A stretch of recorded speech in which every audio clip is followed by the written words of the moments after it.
Okay. Is everybody ready? Yes! Yes. Yep. Yes. Okay. Da! Yeah. Da. Okay, recap. Previously, Party 2, our second party of heroes, awoke in the same sandstone room tied by the feet, with a new companion to join their ranks. Though missing others, they decided not to hesitate too much before making their way out of the room, expecting the same dark path and same puzzles as before.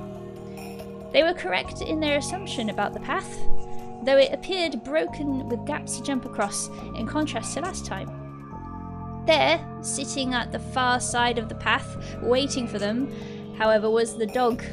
It sat there, tail thumping against the path with something clasped within its mouth, until Tessera got too close and startled it off. Passing through the door at the end of the tunnel, they moved back to the last puzzle they had failed to solve. But they were not alone. There, with his back turned to the group, was an Aarakocra man in the middle of the puzzle, talking to himself. Oh god, right! Yes, solving it! The birdman named Kiar turned out to be a bit of a headache personality-wise, and left with a beak full of curses when the party's dislike of him became apparent.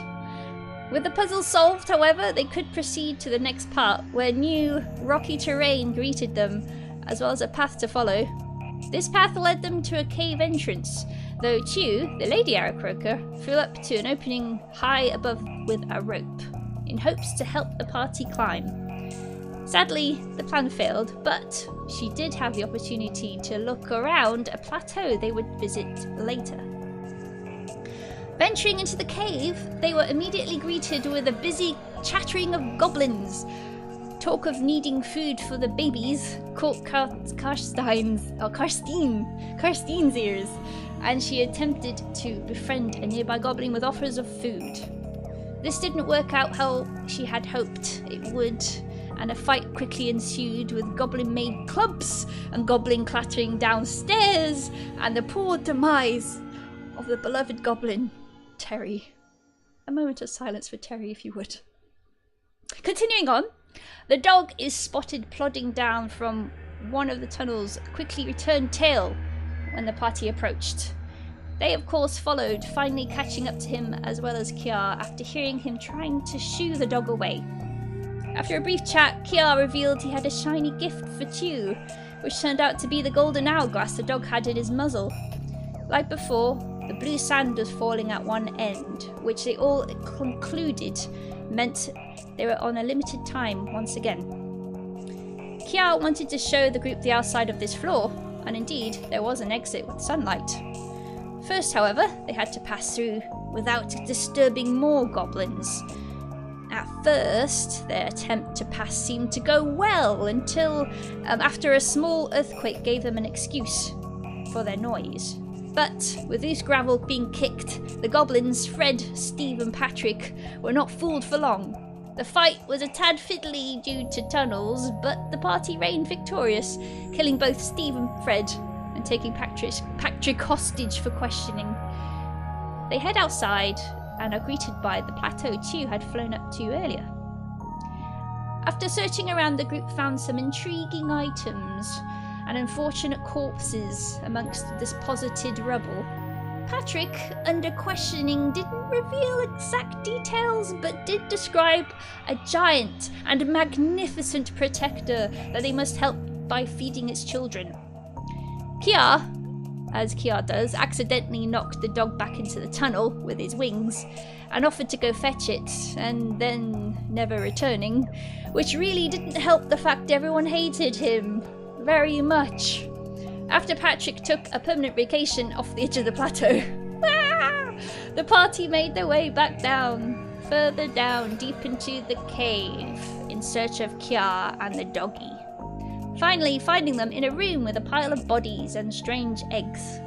A wriggly giant worm baby was seen feasting upon a corpse, but it paused its munching to attack the group once the alarm was sounded by a goblin watching over it.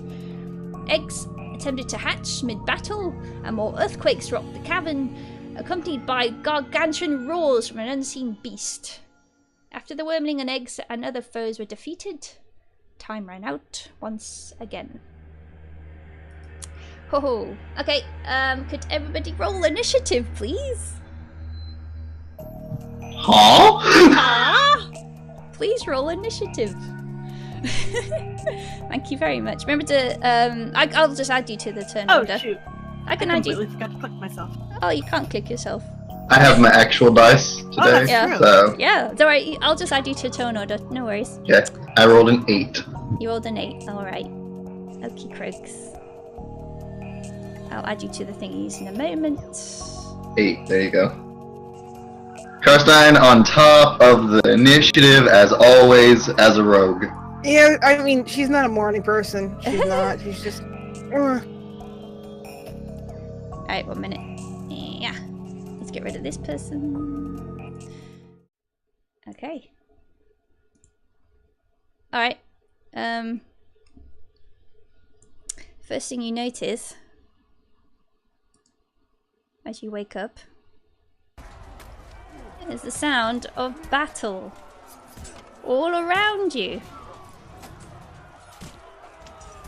You're a bit hazy at the moment though. Everything is a bit...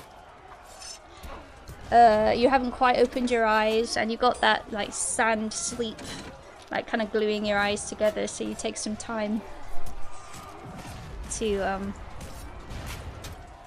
remove that from your face. Because that's... Crow! Food!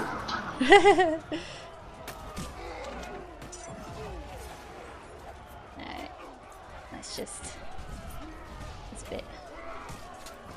And all around is you're in amidst a battle.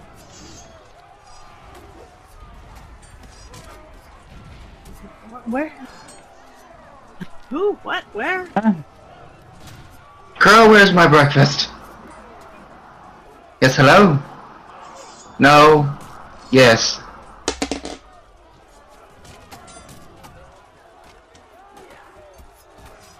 Alright, while everyone is working out what the hell is going on, and to collect yourselves, Althea, you hear a deep voice, probably sounding around in the late, like, middle-aged.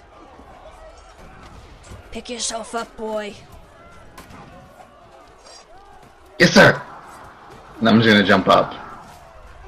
Like, pull out my staff and my scepter, and I'm up. I'm like, what's going on?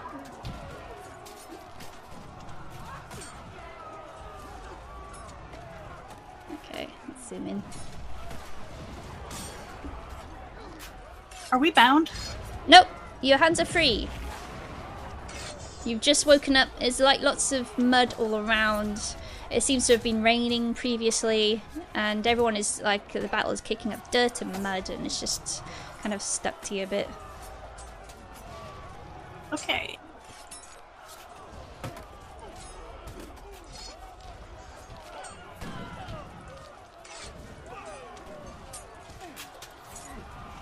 I am going to cast Bless. Since clearly we are in deep shit.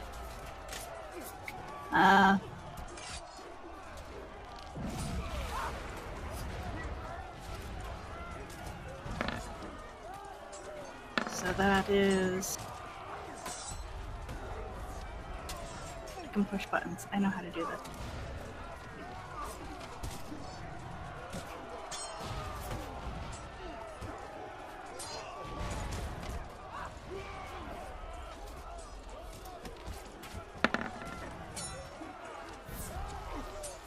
So you're in the middle of a fight. You don't know where you are.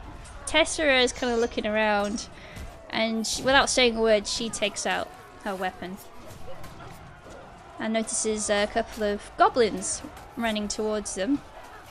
Your group. Let me just roll their thing first there. Oops. This is when I accidentally shut their freaking character sheet. Well done me. I'm gonna get this guy out as well.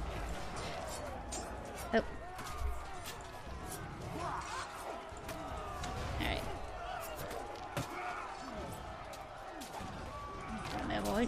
I won't do that all apparently. I'm actually gonna cast that at level 2. Okay. What are you casting at level 2? Domain, Bless. So that hits Karstein and Tess and Althir and who's the other big guy? Z. Yeah, Z. Z. Z. Okay, Z. Out there doesn't know that, but he just knows him as big guy. Big As guy. muscle. He knows he's real. I know he's real. Poke, poke.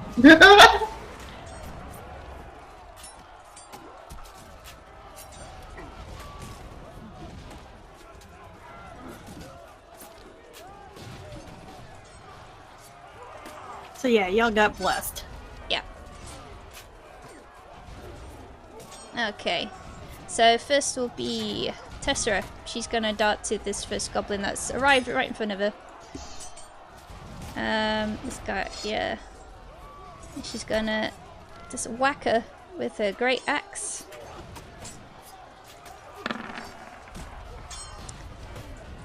Let's see. Cool. So at disadvantage because she's using it one-handed. But I do believe that still hits. Yes! She slices down this goblin. Let's see. Whoa, please roll 20. So she rushes forth with great hand in one, in her left palm, and she swings up, slicing the goblin across her chest, and the goblin staggers back, screaming and crying out in pain and annoyance. I bet you missed those voices. Never. Never. Okay, who's next? Never. Next up is the goblin that is rushing up behind his mate. Kind of takes a couple of steps by there and aims a crossbow at Tess. Oh, it's a short bow. There you go. That hits, and striking Tessera in the side with an arrow. Tess, of course, grumbles in her usual manner and shouts at you to get moving. Okay. And next in turn order is this goblin. Decides to move this way and takes a shot at the next nearest person, which I do believe is Karstine, with this little bow.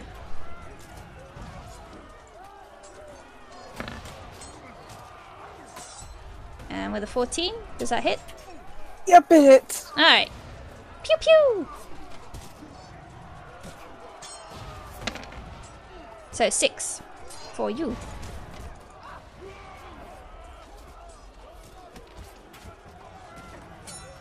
Okay. Well, that sucks. Can I just take like a free action to yell at him in Goblin? Like, what the hell? I'm on your side! Yeah, go ahead. Not trying to persuade him, I'm just yelling at him.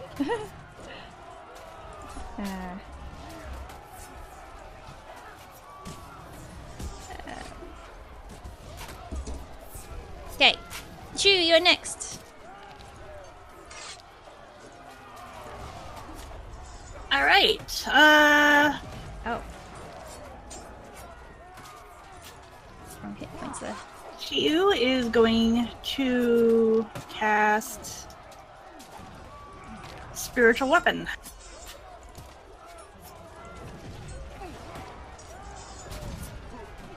Okay. So, yeah. Floating weapons.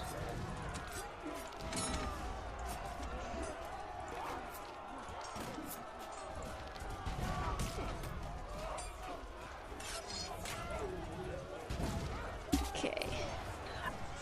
Are these other humans that are fighting dwarves?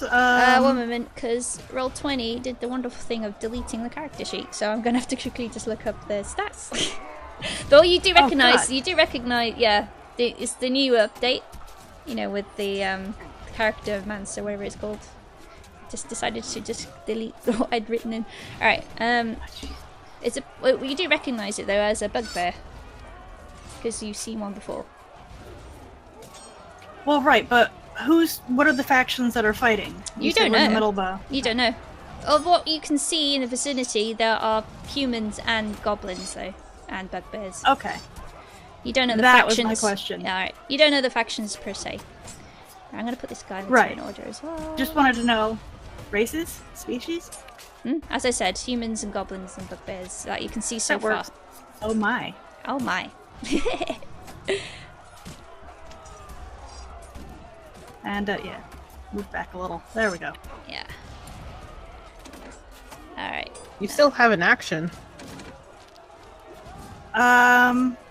That's true. Can I hold that action? You can if you wish. Can- What's the trigger?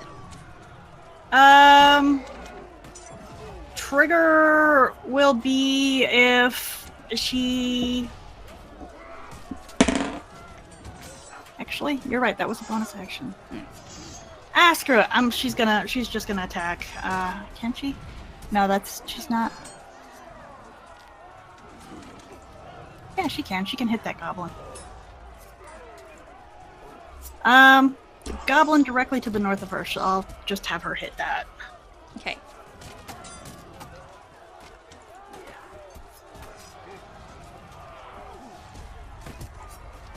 Alright, I'm gonna have to roll this bugbear manually. So dice, yeah. Yeah, dice!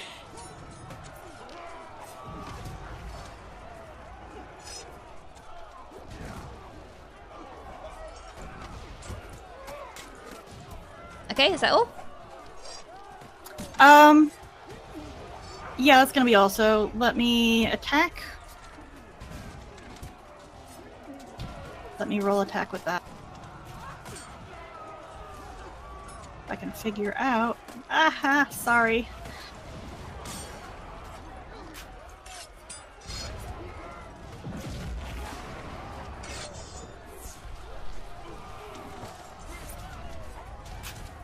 Well, that hit. Most definitely. Okay. That's it, you. Draw attention to yourself. Smart cleric. Which one are you Oh, don't worry. hitting? The one directly to the north. Ah, okay. So please Yeah, roll that one. damage.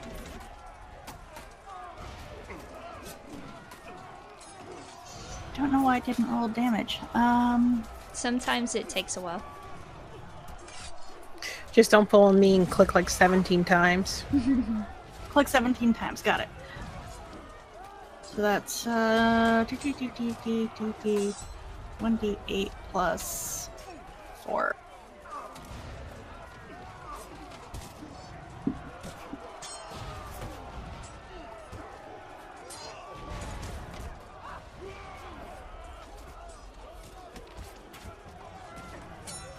Nine. Okay. So this mace appears and flies up and whacks it. You got it. Okay. Right. Next is the bugbear that turned up. Gonna swipe at Tessera with its Morning Star. Let's see. So that's okay.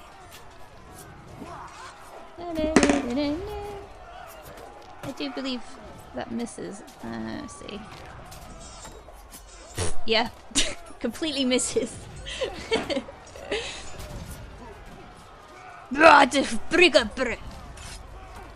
Tessera just says, "Say that to my face." And next is Z.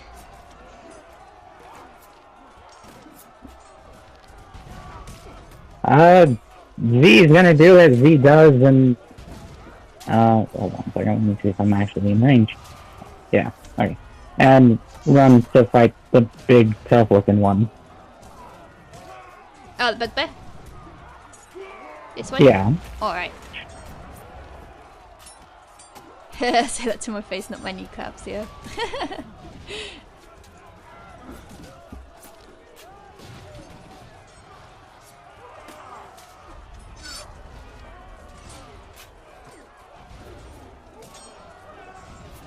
Oh no. So unfortunately with the crit fail, because of the floor is very muddy, you kind of slip onto your bottom. I do apologise. The weight that you carry is a bit too much for this sloppy ground. And all the goblins around just chatter and point and laugh at you. Alright, Althea. Althea's gonna hop right over to these goblins that are right little grouped up together. Like literally hop.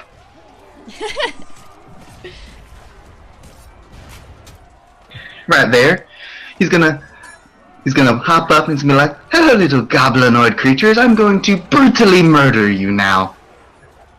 And he's gonna raise his staff and scepter in the air, and I'm gonna activate my necrotic shroud. So his eyes are gonna go pitch black, and two ghostly skeletal wings are gonna sprout from his back. So at first these goblins are just watching you hop up to them and just pointing and going, who and then start laughing at you, but they promptly freeze with mouths agog when they notice these wings are sprouting from your back, and they are very quiet now. They also need to make a charisma saving throw. Excellent. Alright. Okay. Oh, I closed my goblin sheet again. Why do I do these things? Alright. Is this something that Chiyu could potentially notice? It's very, very clear. Oh dear. Althea makes a show of it. He puts his hands up in the sky and he lets the wings sprout, his eyes go black. Oh god. This is not good. Alright, so this one fails. Well, that one's frightened. Yeah. This one. What about the second one? Whoa! Not frightened. Okay. Not frightened. Nice. In fact, he's like holding his middle finger up at you. I've seen worse type of feeling. That's not nice. And then I'm gonna cast Arms of Hadar. Could you please explain this for the benefit of everyone else? So I need each of them to make a strength saving throw. These two again? Yes, those two again. Okay. And once the wings are sprout, his eyes are black, and he's got that mad, crazy grin on his face, he's gonna bring his staff down into the ground, and then this pool of black is gonna swell around him in like a 10-foot circle, essentially. Okay, the and both these fail. massive... I forgot to add this into turn order. Alright. Fantastic. And then from that black pool around him, massive black tentacles come out and start slamming into them. Okay, Tessera turns around going, what the hell is that? And they each take 20 points of damage. Whew.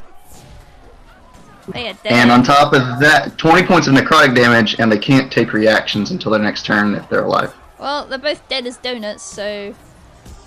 dead as dodos and donuts combined. So, I just want to, for contextual reasons, these tentacles are just going to grab them in the air and just crush them, and blood's just going to fall down. Nice. And then Althea's just gonna raise up and just laugh. That's friendly. Okay, 1 second.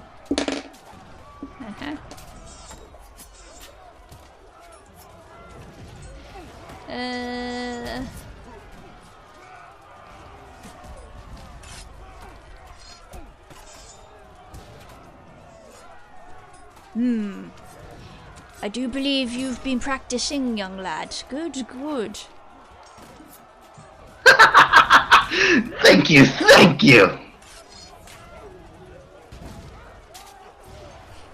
Once again, what the hell is that? Tessera exclaims. She's not looking not too comfortable. She just kind of puffed up, and she just let out a shriek in his direction. He's gonna give you that turn, if you shriek at him, he's just gonna eyes still pitch black, kind of look over his shoulder like that creepy anime over the shoulder with a grin. God. Okay. This is for my own. I need to roll something. Okay, please do. What are you gonna roll?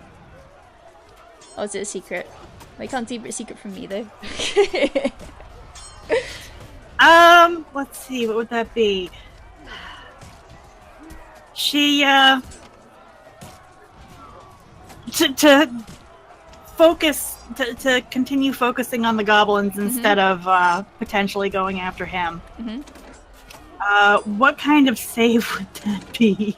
Wisdom, I guess. No, wait. I would say What are you trying wisdom. to... Yeah. Wisdom, probably. Yeah. Because she is freaked the hell out right now. Yeah, if it's to do with your fear and stuff like that, then it would be. So please do. Gotta find the right tab. There we go. Alright. Okay, good. Yeah. So this form in front of you, this hellish thing that appears before you, does like initiate some sort of fear deep inside your belly, but because of all the situation and the battle all around, you suck it up. Take a deep breath. You can get through this. It's okay. It's more of which is the lesser of two evils, and she's like, must kill both. She'll deal with him later. Excellent. All right. And next is Karstine.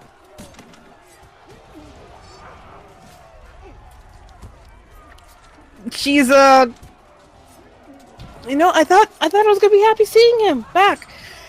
Oh well. Kind of just pulls the arrow out and just goes after the goblin who fucking hit her. So right there. I mean, she should be happy. He just took 2 enemies down. Oh, she's completely happy. But at the forefront, this is not cool.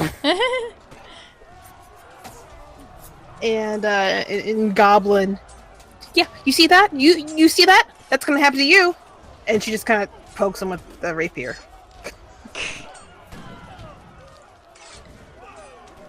Yep, that hits. Poke. Successful poking. All right. So this goblin was pretty distracted himself, and he just didn't even notice you coming at him and thrusting forward, and you got him right in the stomach.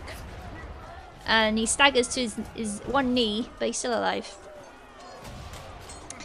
Alright, where is he? Aha. The goblin that got Tess initially is going to make a wisdom saving throw. Oh, he just made it. Alright. He wanted to run. He was really scared. What the hell was that? But no, he sees the bugbear looking down at him going, don't you dare run. Kind of like, just decides to just gulp and take a stab at Tessa. Stabby! He fails! Alright, now it's... Oh, it's Tessa's turn now. Aha. And Tess looks down at the goblin, seeing his fear, and goes, you should have run. Now is your chance. Hack and slash.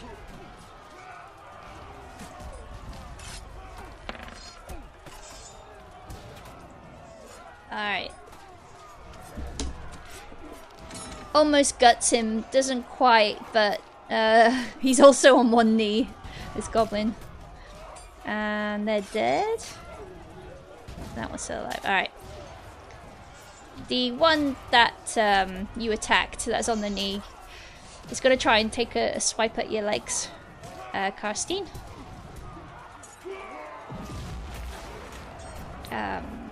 2.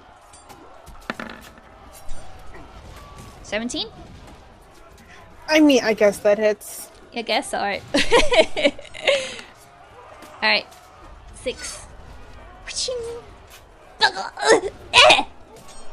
And takes a slice.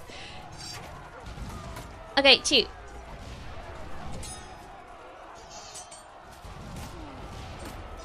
Kirstine can handle that goblin. Mhm. So, Chiyu's gonna move. Kirstine? Kirstine? Chiyu's gonna move a She little. willingly moved closer to Althir. She is now focused on the bugbear, and she needs to move within a certain range to hit it. Yeah, don't look at the creepy So- thing. Just concentrate on this one. Tunnel vision, tunnel vision. Just has her hand up, blocking her side. Yeah. Yeah, it's not so much that he's creepy, it's more she's got the strong feeling he might be evil, and she's cleric of a good god and very good aligned and kill evil things. So,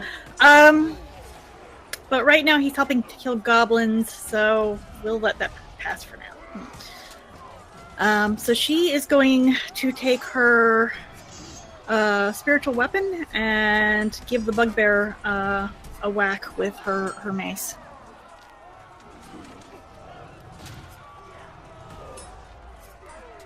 Is there a way to like open up your character sheet in a different window or something? Yeah, Yes. I think if you right-click, actually, you can open it up in a tab. That would be amazing. When you've got the little window, the upper left hand, Oh, yeah, you there's got like those the too, double yeah. squares. That's Yes. By your name, they'll pop it out. good. Yeah. Oh god, thank you. Oh, you can't tab open. I was wrong. I'm a liar. Just because I want to mess with Chiyu a little bit, since she's close enough, she'll hear him just maniacally chuckling it right over in his direction. Oh, that's just Yeah. mean. Half a second, don't kill me.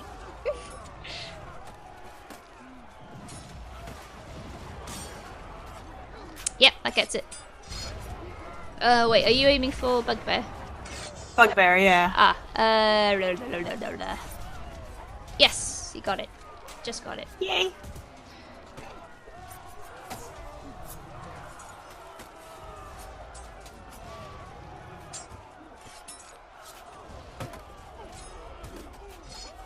Another 9. So yeah, her mace just basically floats over and then whack!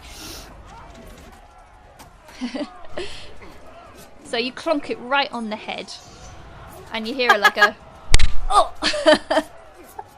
That was an amazing sound effect.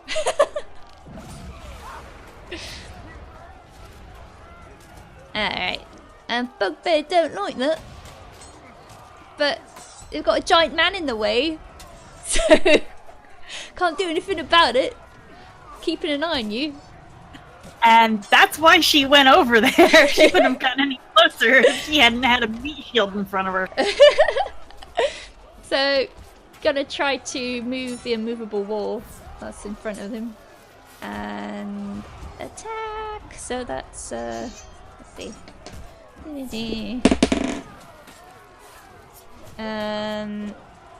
6 plus.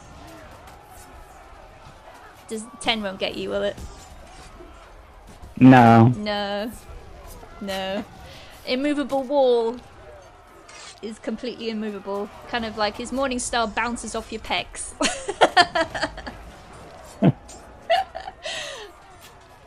And he's quite intimidated. Alright, next is... Now that's dead. So that means it's you, Z. Still trying to think of what V is thinking of what's going on behind him. Yeah, please, Because if you have any thoughts. That's normal, that's fine. Because we're...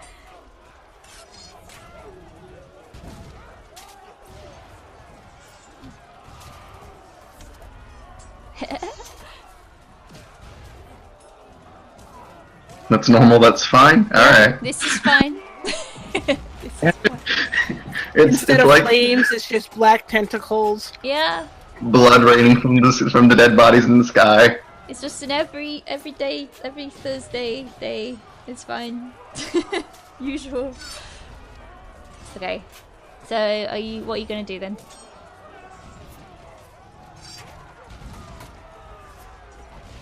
Well, since everything's fine, he's gonna take another swing at the bugbear.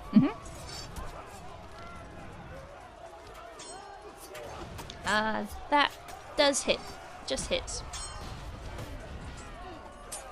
So 7. Alright. You describe what you do? Well, after slipping up with the one-handed swing, takes the hammer back in 2 hands and brings it down onto the thing's head. So again, he places one palm on top of his head, rubbing it. Not his day. He's gonna have 2 lumps there. Okay. Althea. What shenanigans are you gonna be up to this time? He's gonna like turn, but like little like sloppy turn, like shoulder slump. Then just like flex the wings out, take his staff, start spinning it in the air, and watch the arcane purple energy follow. And then he's gonna release an Eldritch Blast. Alright. At the bugbear. At the bugbear.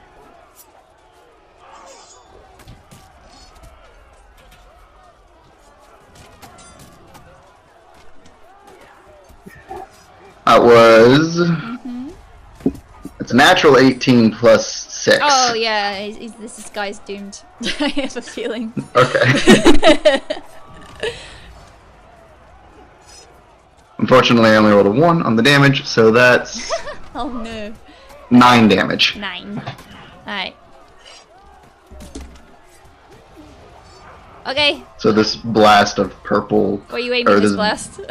I wanted to hit him to splash right into his chest. This purple, like violet, somewhat spacey, arcane and necrotic energy just blam right in the chest.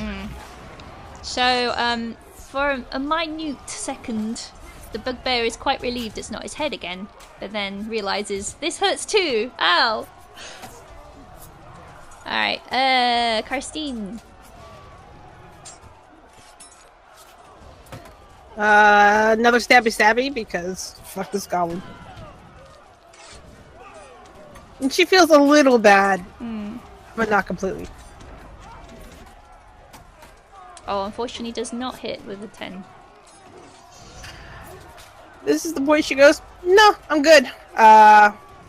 Cutting action to disengage. Oh, did you have bless though? Yeah. Yes. Yes. Oh, that's right. Fuck, I forgot about that. Hang on. Yeah, I forgot about that too.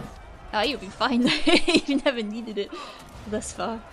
Okay, yeah, so that hits. You did. Woo. Yeah, dead. Here's flat. Stab. Oh. Just kind of like shakes him off the rapier and like shakes it clean. Tox is not going to be happy about that. She kind of just keeps looking around. Going to... If I get right here. Tess is doing the one hand, so I'm going to use help on her, so she's got advantage on her next attack. Okay. Okay. Next is the goblin foe.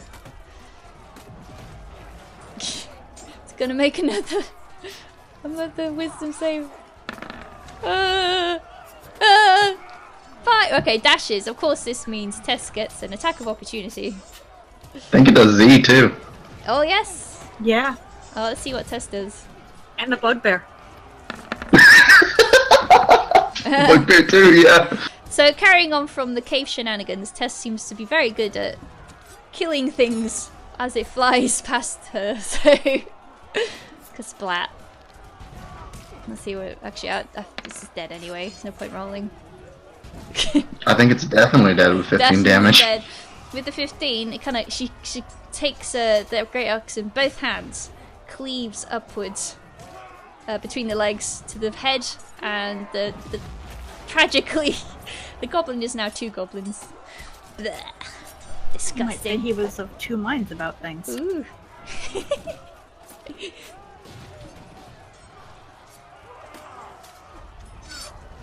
Goblins are disgusting creatures. And she spits at the corpse. Okay. Now it's her turn. Now, she points to the bugbear. You're next. And Kasplunk. Ha ha ha. Get him. Dead. And as she promised, the bugbear is indeed next and is also very, very dead. She swings her axe up, takes it down onto his head. No mercy. Not only is there 2 lumps, but there's also a massive gash. And his brains everywhere. Bleh. That the last visible enemy? That's it, yeah. Okay, once out there sees that die, the skeletal wings are gonna like dissipate, and his eyes, starting from the center, the black's just gonna recede back into his normal, different colored eyes. Mm-hmm. He's gonna put his staff and scepter up, and he's just gonna turn around and be like, "Crow, where's my food?" And Chiyu's gonna turn to him, wings outspread, all 4'3" in all her fury. Hissing, feathers puffed up, explain yourself! You say 4'3"? Yeah, she's 4'3" tall, wingspan is Oh, about I stand 10 I feet. stand almost 2 feet over you. Yeah. Fury of the Spore! He will not realize you're talking to him at first, as he's kind of wandering around looking for his bird. Crow! Where's my food? Yes, I hear you. That's not important. They're dead. It's whatever. Yes. Hello? Yes, okay. Crow! I'm gonna make my, bird just, appear, out of the, shadow of one of the corpses in a fluff of black feathers, and just land on his shoulder. There you are. Food? Now's not the time to be messing around, my son! Yeah, yes, sorry. Strange man lives us here too. Harasho. Gives him giant pat on the shoulder. Ah, muscle. Yes, you did good. You hit things hard. This is why you are muscle. Tessa is ignoring you lot at the moment, just looking around, surveying the area. Okay, Chiyu continues hissing and takes a step closer to Altair. Althea turns to the bird.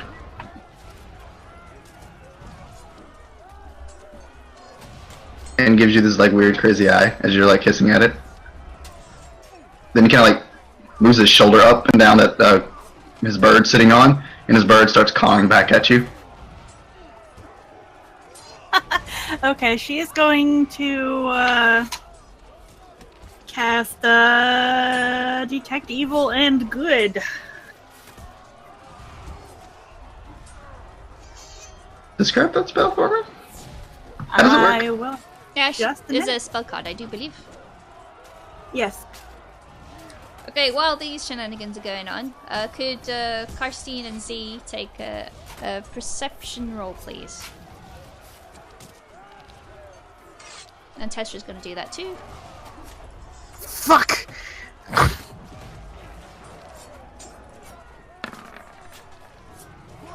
Okay. Oh. I'm kind of busy with the holes in my body, so Yeah, and there's a lot going on right in front of you as well. Crazy, crazy friend doing crazy, crazy things.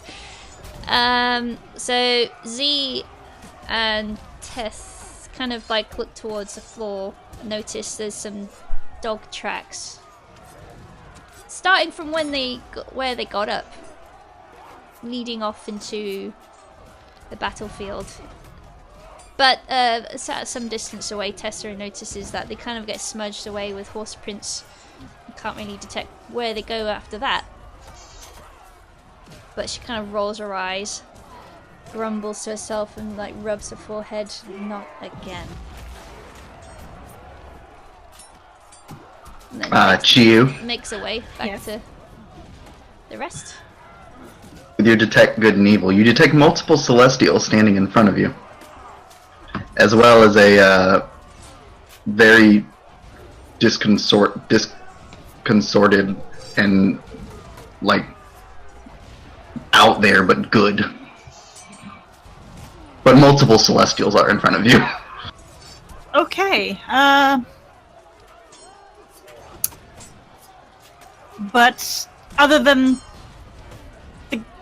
dead goblins and hobgoblin, nothing evil from your direction.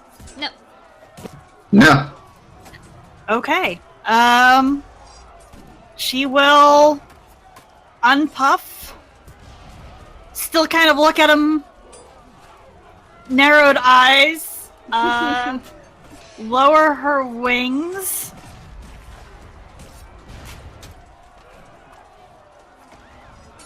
And,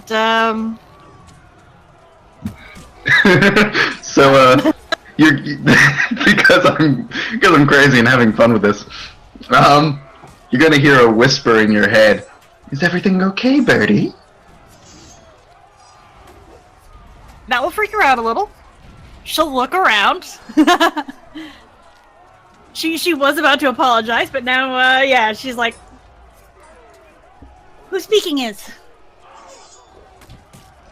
His bird is still cawing at you. Okay. Big burb. Bigger burb. Big burp. Big burb at bigger burb. Bigger burb. Oh god, she needs to get, like, coated in yellow paint at some point.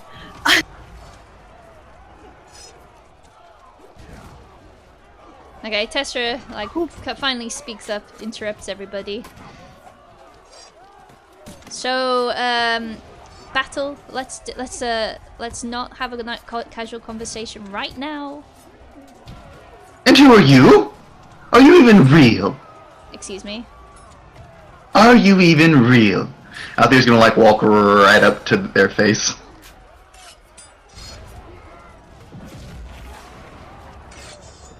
Why does this group attract obscure people constantly? Out there's gonna kind of like take the end of his staff and kind of like bump it against her shin, see if it connects.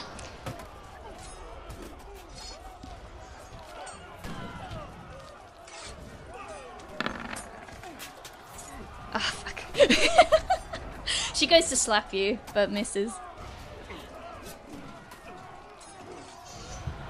Did my staff connect with her shin? Did you roll? I wasn't really trying to hit her. I was just trying to bump into her. Oh, I'll say for roleplay purposes, yes. Oh, you are real. And that's Don't what, mind me. That's what triggered her slapping, but she missed. Grumble, grumble. Gotcha. Well, coming or not, I'm leaving now. And then she goes, Girly, do we follow? He looks at Karsten. And she's kind of like holding her side. I kind of think it's the best at the moment. Like, are you visibly holding your side? Yeah, like she kind of got. I kind of figure like the arrow kind of caught her in the side, and then the freaking goblin like caught her again the exact same side, because that would probably piss her off. So she's kind of like she's visibly holding her side. Out there's gonna reach out, slap your hand away from the wound, and put his own hand there. Hey, whoa, And then you heal.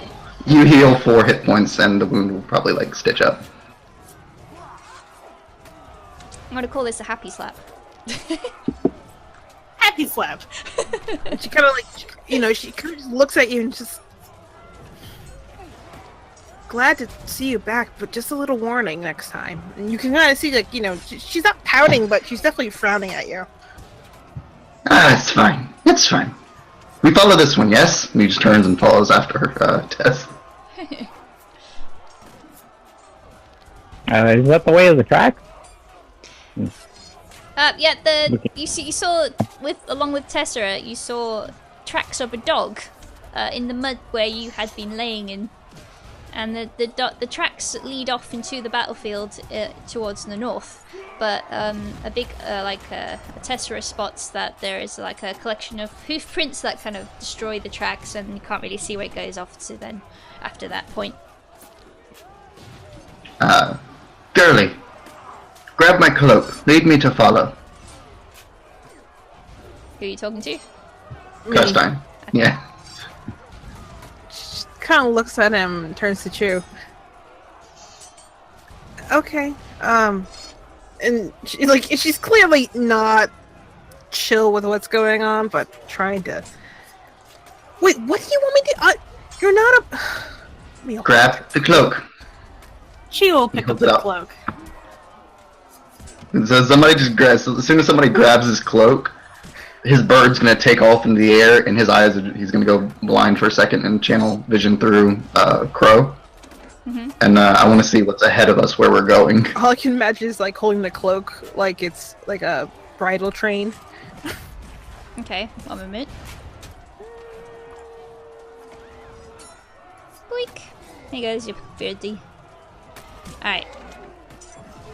So where are you going? Where are you taking Crow? I just want Crow to go ahead of us, Uh-huh. so I can see where we're being led. Like what's in front of us, where we're going. Are you seeing through his eyes? Or Crow's eyes? Yeah, I see through his eyes. Alright, you're blinded at the moment then? Personally? That's why that's why I have the girly grab the cloak. Okay, well, Crow circles ahead over some corpses, very, very tempted to fly down and have a snack. But you just see just battle raging forward. The humans that you don't know what faction they belong to, but they're humans nonetheless. You can see that they're actually winning quite easily. There's only like little goblins and stuff attacking, and they're getting cut down to and fro. It seems really unfair, this battle. Heading towards this? Oh no, Heading it towards- just you could just see like Okay. before you in the battle. Okay, so it's in that area, but that's not the direction we're heading. Yes. Gotcha. Yeah, Tessa is heading towards the castle keep. Because as soon as I'll describe it. So the battle in front of you is like a large field. Like very short grass. It's being trodden in now because of all the fighting. But to the west, you can see like an encampment where lots of humans are coming in and out, and horses and whatnot. Archers firing arrows overhead into the goblin horde. Not so much a horde anymore. They're losing pretty badly. There's also the archers are atop a battle keep, and there's like a big giant wall, and that's where Tessa is walking towards. Suddenly you hear hoofprints riding towards you, and Tessa stops as well. As we're walking, I'm just gonna say, and out there seeing all this through Crow is gonna be like, battle. Very one-sided. Poor goblins. Maybe I should go and help and even the odds. No, helping the goblins is bad. Don't do that. There's a few people mounted on horses approach. All human. All dressed in plated armor. Oh, 1 second, I just turn this battle down. Shut up, battle. You're too noisy. Oh, wrong one. Okay, that's better. Yeah, so 4 horses approach and halt in front of you. Atop of these horses are humans of fair hair, fair skin. One of them looks very familiar to Tessa, you do note. Very similar, even. All dressed in plate armor with tabard over the plating with a griffin symbol sewn into the cloth. And they approach, and Tessa stops and is kind of relieved, but also just doesn't really express her emotions at the moment, just waits for what is going to happen next. And this person gets off his horse and walks up to Tessa, slaps her across the face, and gives her a hug. And then says, "You're all under arrest." And at that, there's like more soldiers like encircling you now. Once we stopped walking, Althea would notice, and his vision would come back. Just, yes, hello? Who are you? He ignores you and just points to the guards who encircle you, just approaching with the cuffs, ready to shackle you. Or once they get close to me, my bird's just going to be cawing out at them very angrily. Do they have ranged weapons apparent? There are soldiers that have bows trained, basically aimed at you. Quite a number have appeared now. Okay. There's a lot of soldiers free since the battle is basically won at this point. Chiyo's gonna be flipping out. Tessera just kind of looks to the man who hugged her and said, "What's the charges?" It's not a very pleasant, welcoming gesture. And the man laughs and says, "Sorry, it's not my decision. Bear with me. I'll try and sort this out. But for now, just come along with it." And then Tessera sighs, puts away her axe, and offers her hands to be shackled.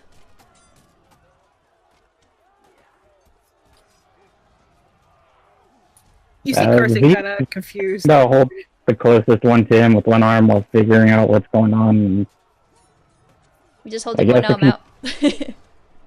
Kind of straight arming him, like, what's going on? And I assume if they tried to cuff him on that arm, it wouldn't be big enough. No, you've got a couple of lads, like, just going, "Oh, flippin' heck." Kind of like trying to fit something around your wrist. It's not working, so they kind of wrap the chain around your wrist. Hold it. As the ones come closer to Althea, on top of the bird crowing angrily at them, he's just going to be whispering in their minds to really confuse them.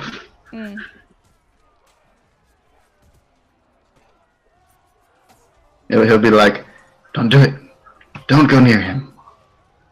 He'll kill you. You're going to die. Run! Run!" Just an assortment of random things to mess with anybody that comes near him. Okay. Okay. Is this to anyone, even the soldiers? The soldiers, particularly the right. group, you wouldn't do anything to. But they just hear these whispers in their mind. Alright, let me see. Oh, good. Yeah, Chiyo is going to... One pisses their pants and runs away. Awesome. Nice. He rolled a 1, so... Awesome. So, Chu, yes? Chiyo is going to use thaumaturgy. I hope. Let me double check this. She is going to use thaumaturgy. Uh-huh. Just the effect.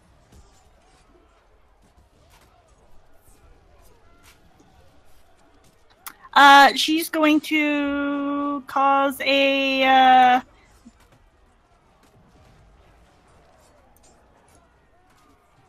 bugbear shout from behind them. Mm-hmm. And then she's going to try and fly away. Okay. So...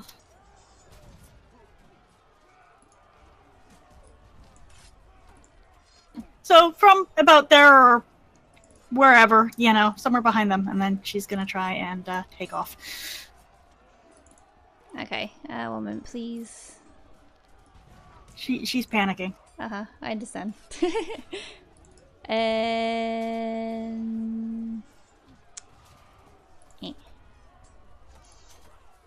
Okay, one of the younger women from that's still on the horse, she takes aim with her longbow.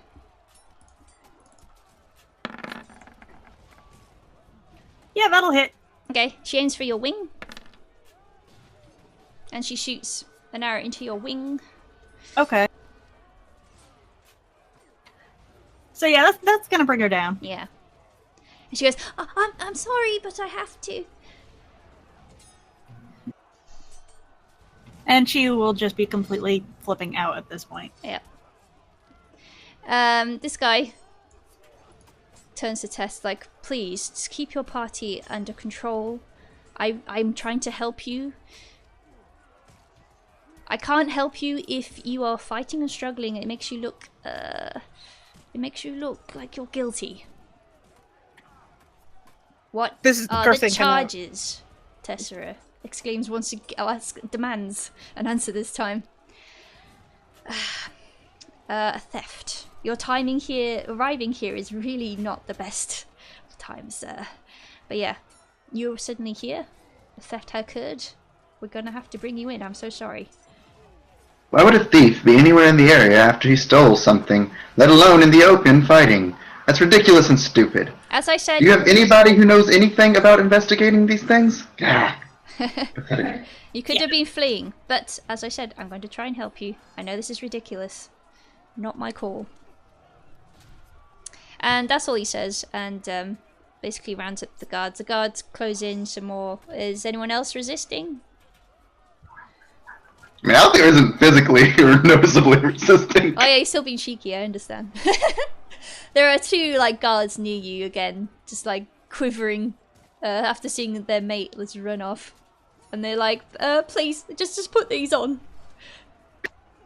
I'll take them from them. No, don't take them. No. Oh, he's new. and I'll make it look like I have them on my wrist, but I will not have them actually, like, fastened or anything. Okay. She is just blindly panicking. Let me see. No, they don't notice. They're new and stupid. Okay, cool. Karstine, what you up to?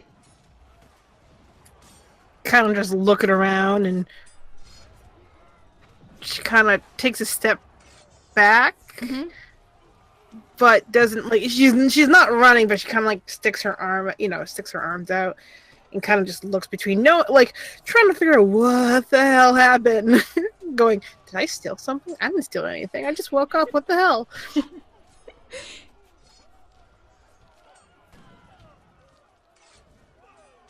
Okay, well, with that, attempting to shackle Z, just wrapping the chain around his wrist instead, and hoping with a light tug that this giant man would just walk along. Tessera is not resisting. She doesn't like it at all, but she's not resisting. Yeah. So I guess they just lead you away, if that's alright. Unless you really want to escape. Alright. She is like a wet cat Out right there will go now, along. but they can probably manage to drag her ass along. Yeah. You still got that injury in your wing as well. You haven't taken the arrow out. Please note that. Yeah, I know. She's just panicking, though. What's Crow doing? Crow will stop crowing when I've got the things look like they're around my wrist. And I might still be whispering in people's minds to mess with them. Okay. For my own amusement. Alright. But one person next to you just tells you, just like hits his head a few times. But if they lead us while they're leading us out there, we'll go along. But he'll also be mumbling about. It'll be very audible when he's like, "Fools don't know how to figure out a thief. How pathetic! This is stupid. Nobody here thieves. This is no. Learn how to investigate. You follow the clues. This is dumb." Mumbling things like that. But he'll also be mumbling more to himself, a little quieter, like, "Yes, I know. This is this, and yes, no, you are correct. Yes, as he does." Okay. So they all lead you inside the walls. Guards all around. As you pass through the walls, the people on the battle keep kind of take notice. A couple of them kind of like follow the direction you're walking in, go to the other side of the battle keep wall, and just keep their bow trained on you just in case. And you are led into another wall. There are quite many walls in this place. It's quite a big compound, I should say. And you were led down into a jailhouse. So let me just do a thing. Let's quickly do a thing. Thingy thing. A thing is being done. Thing. Cool. I did the thing. Thing's happening. Nice. I did it. Cool. Right, so let me just place your people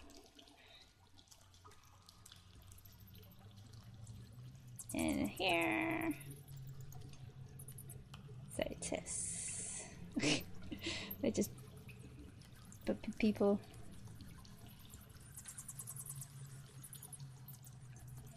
Oops. Oh no! What? Is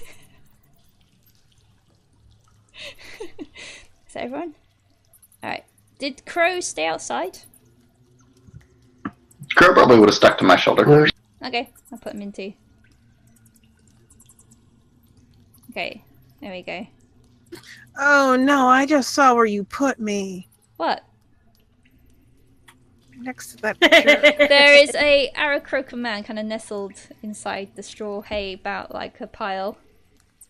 Kind of just sleeping currently.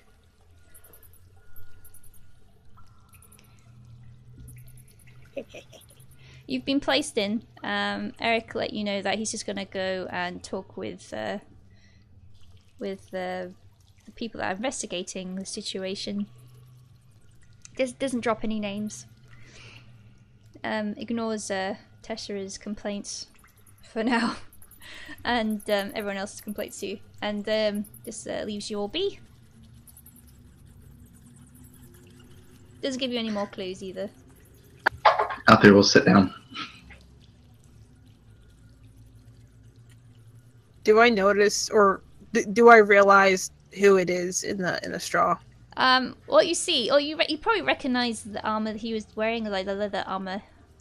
That you saw him last time in, but he's kind of like, you know how birds like tuck their head into their wing when they're sleeping. That's what he's doing. Yeah. Crow will kind of flip over and land on Chiyu's shoulder. Oh, also to note, you have been stripped of your weapons. They've been put into like a safe keep. Do I have my scepter still and my staff? They're not technically weapons. Let me think. Did you just conceal it as something else, like this is my walking stick or whatever, or you just try to? I could definitely do that with the staff. The scepter just kind of hangs at my side. It's just like a little. It's kind of like basically a stick with a little diamond on top. All right. Could you roll deception then to lie about it? So.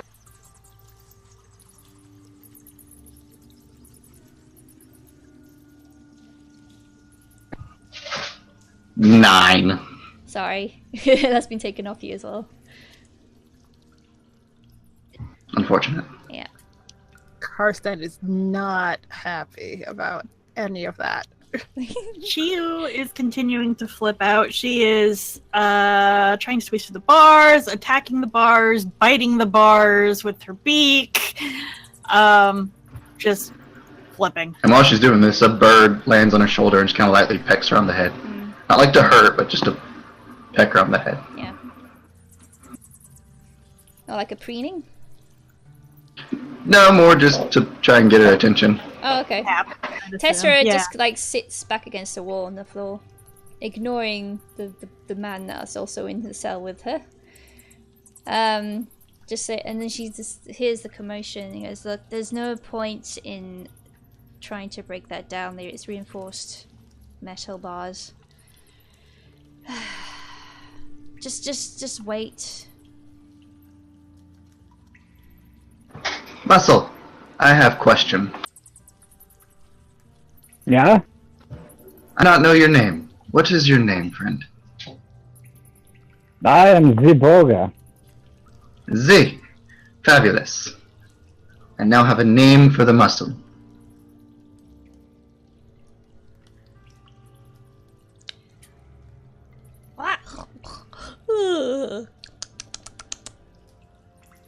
There's a rustly rustle from the hay pile.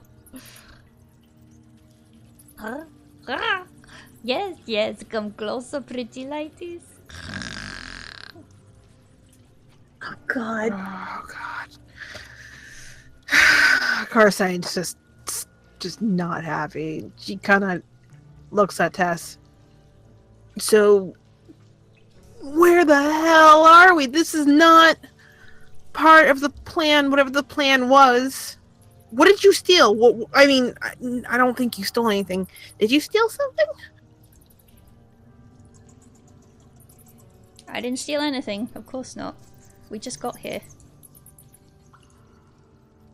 I'm not a thief, unlike some people.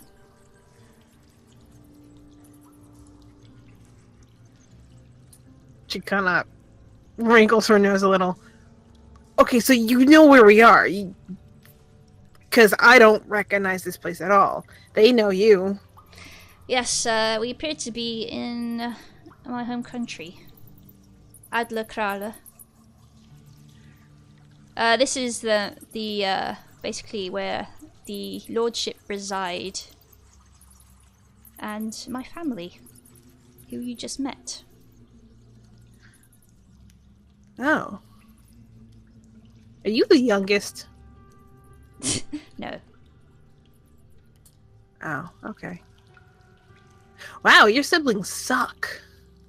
They have their moments.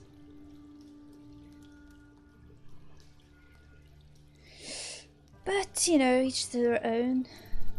I do trust them, though. We'll see what happens.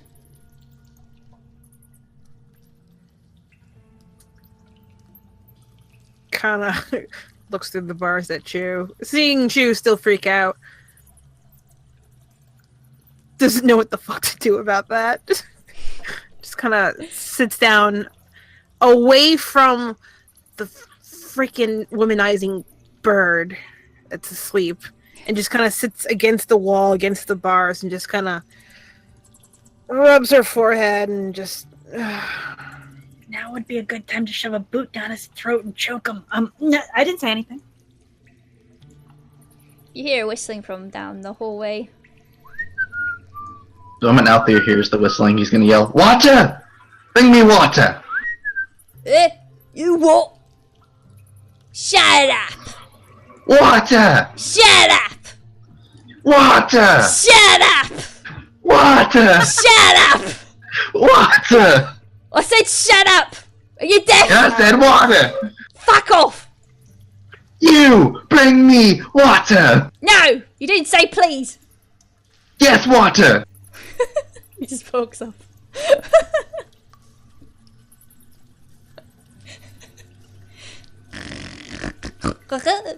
Oh, don't tell me to shut up. I sing you beautiful songs of my people.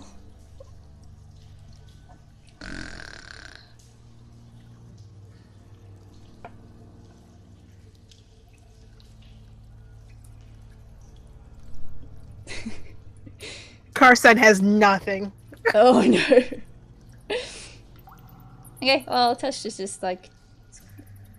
I guess she's meditating on the situation. Anything? Can we consider this a short rest? Yes, I would let you have a short rest now. If you wish. Okay, yeah. She will eventually wear herself out. And Z is gonna try to calm down Chew. Z's gonna try and calm it down. Alright. Z is taking cleansing breaths. There's an Arakruka man snoring away, deep in slumber. He talks in his sleep, as made apparent. I still say stuff a boot in his mouth while he's sleeping and choke him. Let me see. Everybody make a perception check. Mainly because I can't remember who had the hourglass last. So we shall see. That's for my hit die. Hold on. Gotta That's your find hit that die, okay. thingies. You get 7 points back then. That's nice.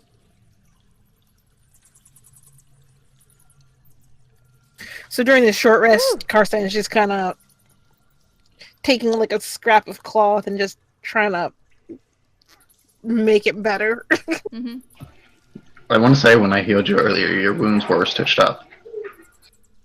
Yeah, but they still hurt. It's a big. I'm just making sure you knew. Like, there's no, like, bleeding or anything. No active bleeding, but like, you know. There's a bruise. It hurts. They were still... Owie. Yeah. She's like patting her own armor, trying to make it nice. Mm. I just want to point out there's probably like, quite a bit of goblin blood all over him still. Yeah, yeah. Essentially exploded people. God. So Chew, you do recall quite clearly last time there was an hourglass on your persons, and you remember maybe like the shape, like on other people's clothing as well, if they had it, but you can't find it.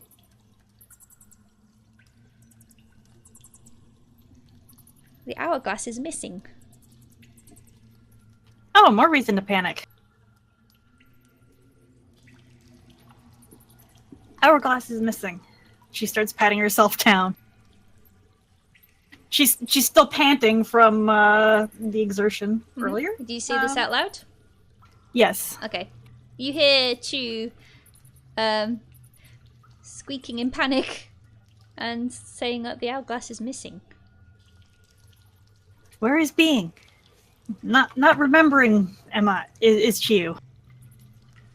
Did you have it last? Tessera lifts her head up. What did you say? Where is being hourglass? She was thinking she had it. I thought you... Last time. She was No, I'm thinking. pretty sure you did. Ugh. One moment. Maybe I have it. Tess rummages through her belongings, or what's left of them. Nope. I do not. Does anyone have this hourglass? I don't recall it being confiscated. I have no need to know the time. Karstein lifts a finger at that comment and just kind of goes, hang on, and she starts searching herself. Nope. You find nothing. All eyes turn to Z. Not all eyes. Althier's talking to himself currently. All eyes except for the busy man talking to himself.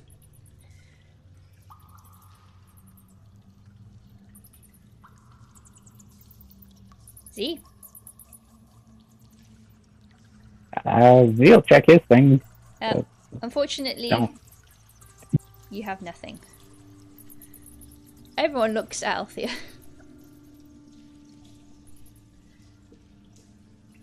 Althier pays no attention. Do you have the hourglass, you crazy... Ugh. I'm not gonna shout. I told you, I have no need to know the time. Stop asking me for it. Chew kind of looks at him and then looks across the way. Is maybe being with cellmate? She looks past Tess and Karstein. I am not touching it. Fuck it, I got it. And she just stands up and kind of doesn't kick him, but she just kind of puts a boot onto his head and kind of gives him like a bad college roommate shake of her foot, just like, hey, bird brain. No, I don't like it rough. Oh, be gentle.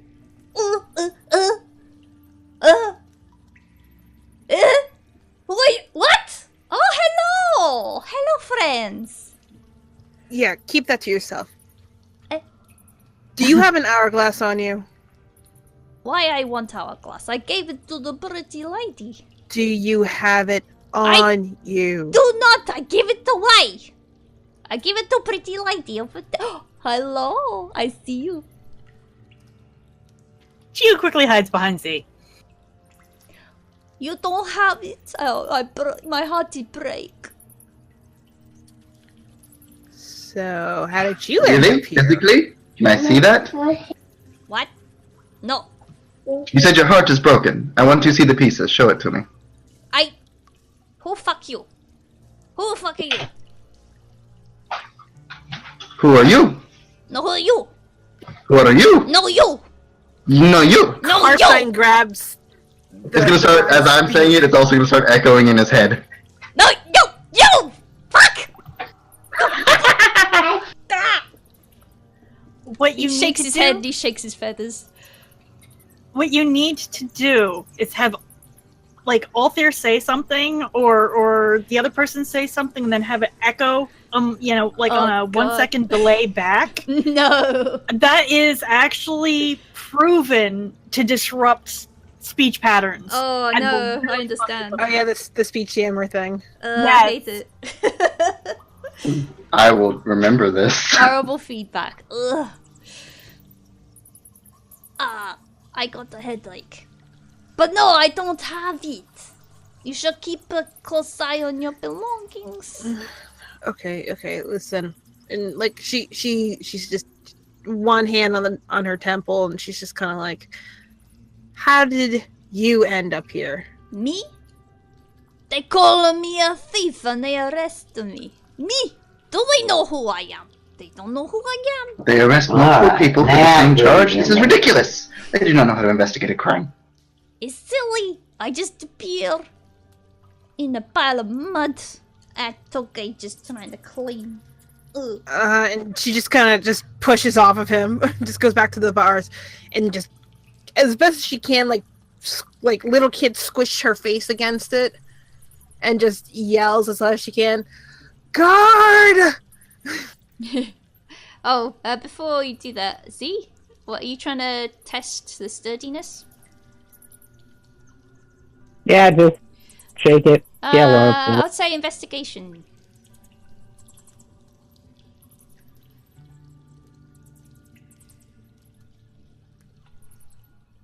They're quite solid, it seems. Tessera kind of looks over your directions. I told you, don't bother. And as Karstein shouts, oh, is it who shouted God? Is it Karstein? Yeah. Yes. Okay. Alright, yeah, as soon as that happens, Karstein's shouting God anyway. He kind of, the guard comes lumbering down the hallway, grumbling. I'm not giving you fucking water. I've already told you. Water now! No! Yes! Shut up! Water! Shut up! Water! Shut up! Water! No! Yes! God, they're stupid. I don't get paid enough for this. What? What do you want? She puts on her Water!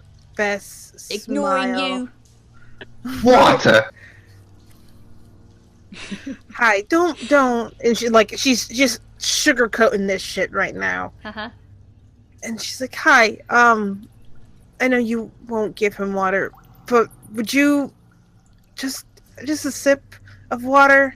Just a little bit of something. I've got a nasty cut, and she kind of points to where her armor was probably cut into. Mm-hmm. She's like, on the field, I got hurt. Just a little water to clean it up, please. Could you roll persuasion? The guard's just I'm eyeing really you, good at this. like narrowing his eyes, kind of rubbing his belly, scratching his chest. He's a very sweaty man. Yeah, we don't want that water off him, though. Ew. Ew. You're 14, alright. Alright, if you say please. Please? And she just like bats her eyes a little bit. And he turns to this cell. See? How easy was that, eh? Water! What do they teach these kids these days? I've heard it. I'm probably twice your age. The second he leaves, she just drops her face and like rubs her cheeks and like, oh god, that sucked. While he's still like within like visual sight, like as he's walking away, I'm just gonna be like in his head. He's just gonna hear the word water. Just repeat. Oh. Go back out. He's gonna have nightmares. Okay. So he's fetching the water. Would you like to do anything before he gets back? Did they take my lockpicks? How well did you hide them? They're only aiming for weapons, you really. Like, unfortunately, she would kind of keep them on her hip. Like, it's definitely like a on the hip, in a pocket type thing. So they're not hidden, but if they like search the pocket, they're gonna see thieves' tools. Let me think. I'll roll investigation then to see if they, because they would have done a pat down. You see. Let's see. That's a 16. Sorry, they found it. Okay. Yeah. And she kind of reaches for the pocket and like, and kind of just slumps back down at the seat on the floor. Mm-hmm. Hey, did you get some water for me? No, I didn't get water for you. And she's like mimicking him almost perfectly at this point. He's very confused. He's like, every time he goes, he kind of like cocks his head to either side. Okay. This bloke comes back then. Still grumbling. Rubbing his head. He swears he's coming down with something. I need a holiday, that's what I need. Oh, God. Anyway, here you are, water. He puts... Thank you so much. Kind of slides it down like a slide door at the very bottom. It's like a very small... Like about the size of what you could fit like dinner platters through. When he puts the cup through there. Cool. Thank you so much. I'm sorry. I'm foreign. I'm very foreign. I have no idea what's going on. I don't want to burden you with or take any more of your time, but what is going on? Don't tell me nothing. I just sit here on my arse all day. You know what? I would like people to ask my opinion on the situation more often. I could help with the investigations, but you know, no, just me sitting here, wasted potential. I tell you, Wasted talent. oh, seriously, Wasted space. don't know why I put up with it. Honestly, I could get a new job. My dad runs a butcher's in the market. I could go work for them, but no. Here I am, my good graces. Minding a bunch of hooligans. Hooligans? Well, you know, if I put my investigatory skills to work, I guess you don't look like hooligans to me. Seems like this whole situation is pretty absurd, if you ask me. Oh, well, how much does it take you to figure that one out? Well, you know, collection of weird characters. How many weeks do you go by seeing like a giant man and two birds and more birds? And he kind of gestures towards the ladies. It is all quite strange. Since no one asks, let me be the first. And you said it's absurd. What do you think is going on? I think that you've been framed, isn't it? It's quite clear you got nothing to do with this. And she kind of... It's one of those weird smiles that kind of is like... what's the best way to describe it? It's still sugar-coated, but it's more almost suggestive. Ugh, sorry, Karstein. She's like, would it be possible for you, a man of such talent, to maybe add that to the investigation? Oh, I would love to. Of course, you know. You know, it kind of notices the smile and kind of like, you know, puffs out his chest a bit. But, I'm just a jail man, aren't I? Can't really, do much. Wasted talent. A little huff and sigh. Yeah. Well, He goes to leave. Takes a step. what's your name? Me? You want to know my name? It's Russell. Good to meet you, Russell. Russell Raven. Karstein's gonna hear a voice in her head right about now. Russell Raven. Karstein's gonna hear a voice in her head right about now, like, is there a point to this? She kind of ignores it for a moment. Well, Russell, I'm Karstein. Pleasure. And whenever we get out, I'll come find you. Oh, really? Well, I guess I could show you around, go for a drink or something. But of course, you know, out my hands, eh? But I'll see you around. And he kind of, like, takes a big step Out there, we'll backwards go, and then I'll turns find around. you too, and the bird's gonna call. I freaking hate crows. He's a raven, actually. freaking hate him. He's not listening. I'm gonna use message back at Altair, but like, I was trying to get us out of here, or at least some sort of information. Well, if you want it out, why didn't you say so? Out there's gonna hold up his hand and a blade of shadow is gonna form, and he's gonna go hack at the bars to break them. Okay. But since it's shadow, it won't make a lot of noise hitting the bar, I'm assuming. But it can cut through physical things, so. I don't think so. What's the description? Is it just shadows? Hold on.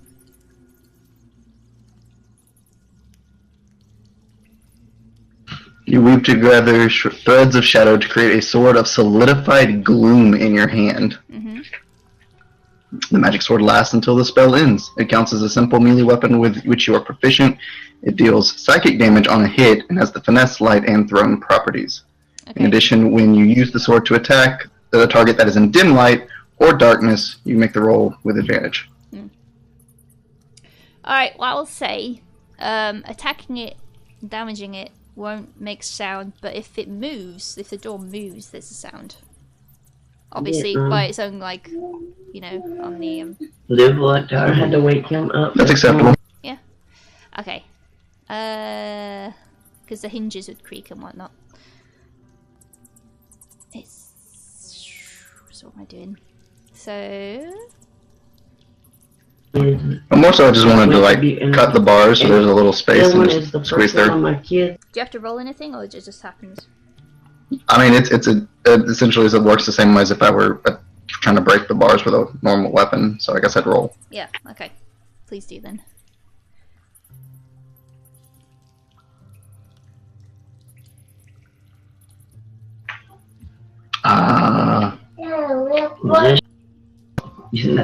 Does...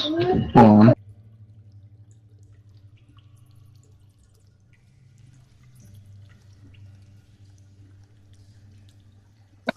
Okay, looks like it uses the actual, like, strength dex property instead of my casting property, which means that's only a 6. Okay.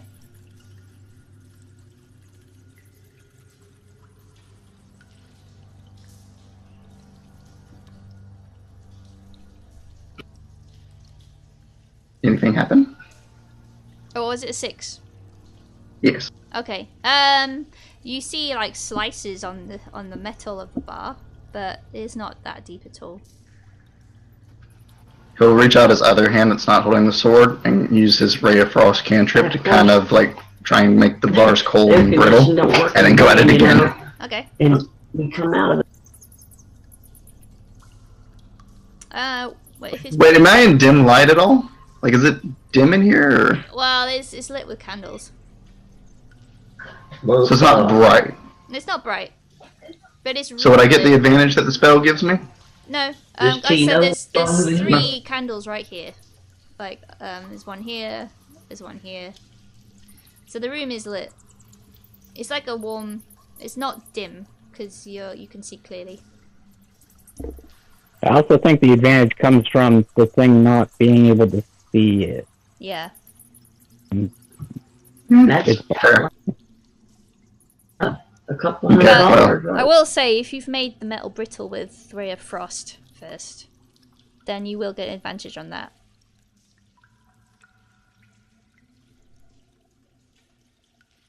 Dang, I can't seem to roll for a weapon at all. That's also a 6. Oh, that's a shame.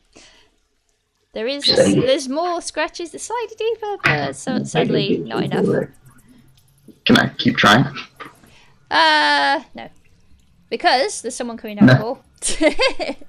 You hear clanking of feet as if someone is wearing some armor walking down. You hear I'll let the sword dissipate and just go back grumbling, like, just needed a few more minutes, would have had it. You heard Russell just a moment ago going, "Oh, right, sir, yes." And then you hear this person approach. He stands right between both doors, so you can see him. At this point, Tess stands up, having recognised this person. And 1 minute. He's checking names. I'm silly. Okay. And then Tess says, "Ah, Darrell. are you going to get me out of this place now? Or are you wasting my time further? Dahl kind of like, well, the person who they tested called Dahl kind of like clasps his hands together, chuckles. Goes, don't worry, I am letting you out. You're going to have to follow me though. So just one moment. And he kind of gets the key of the cell. And he kind of like holds it in place, puts one hand on his hip, holds the key up. But you're going to have to be promised to be good, sis, alright? Please. Please. And he kind of eyes her. Then he kind of like turns around to look at everyone else. And I'm gonna have to have reassurances that your comrades here are gonna be good too. And well, Tessa kind of just shrugs and goes, I can't speak for them. She was eyeballing that key. Mm-hmm. Heavily sarcastic. And kind of mimicking the accent. Carson just goes, yes, Dad.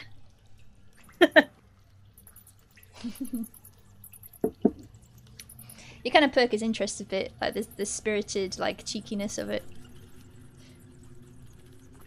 Althea's playing with Crow. Okay. Hey, you fuck! Give me the key! And at that, 1 second. He's not with us.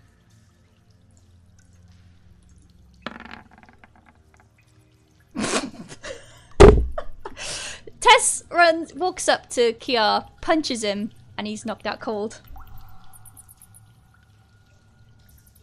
And just Althea slumps takes into the note of hay. this. And Tess says he's not with us. Oh, alright, fine. Okay, well, everyone else, come with me. And he unlocks the doors. And everyone steps out except for Kiar. Okay, you can now walk outside. Walk? Walk? Yeah. I No. go and hand out there the cup of water. And just kind of look at him like, Yeah. Darrell Thank you. locks the door behind everyone else that's left the cell. Kiar's left there. Althea will take a sip of the water, and then he'll pull out that piece of paper from the cave, Uh-huh. and then dip it in the water to see if it gets wet. And oh, the note from The one that wasn't wet. Yeah, the one from the puzzle. amazingly, it's still not wet. Fantastic. Fabulous. And he just kind of starts chuckling a little creepily. Fantastic. And then he downs the water. Okay. So you all head off, leaving Kiar to his fate. Okay, there you go. Oh, by the way, you can take your weapons now. I was about to ask, but like, can I get my weapon, please? Technically never had weapons to begin with. And Russell waits for you to take them. Karstein immediately scoops up the rapier first and kind of holds it like, and then grabs her other stuff. She Hey! was going to Yeah. grab her shit and then go up the stairs as quickly Alright. as possible. Hey, remember, love? Remember our date? Russell kind of eyes you. She gives him like a wink, and then immediately the second her face is turned, she's just like, oh fuck, what the hell? The moment he turns from looking at her, Althea's going to be right, like an inch from his face. Tessa just grabs the things, pats Dahl on the shoulder, follows him out. He grabs his thing. Okay, so on the way up the stairs. Oh, he didn't react? Oh, sorry, I missed I what said you when said. It just didn't seem When he right. turned back from talking to Karstein, Uh-huh. Althea was going to be like an inch from his face with Oh. Crow on his To shoulder. go into view. Oh, yes. Oh, whoa. Look, I'm not into guys. The bird's going to call like right in his face. Look, sorry. I've already got a date. No judgment. No, I'm a desirable goodness. man, right? But no. He's so. He's Althea's going to chuckle like really crazily like he does.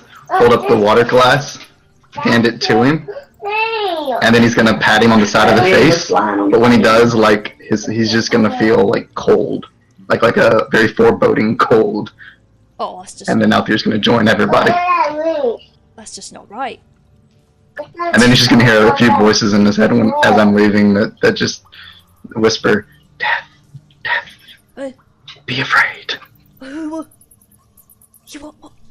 god, I really need a holiday. Okay, so Daryl leads you up the stairs from the jail. You're immediately greeted by sunlight. As is basically the jail is underground, like in a basement type of area, from the compound. And he leads you towards basically another wall, past the markets and just like basically little small houses from people that live within the wall. And further still is yet another gate, and he opens the gate. I'm just going to change the map so you can see.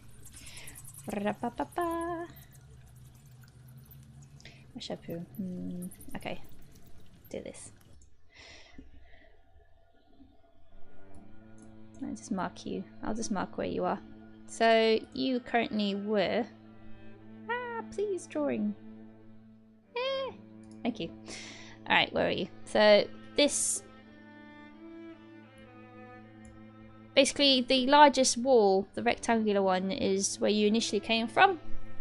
The jail was around here. And he led you out, walking towards the central square of the market area into the gate. About here. And further still, you'll see the housing immediately changes once you've entered this other wall, the inner keep here, because the quality of the buildings is a lot better. The floor is a lot cleaner. You hear like jovial music and like people reciting songs and whatnot from some of the housing, like practicing instruments on the others. You get the feeling that this is where all the upper class live. When previously it was more dirty and just humble, and in some places a bit squalor. You said we passed through a market? Yeah, we did. Was there like a stall that had apples or something? Make a perception roll, please.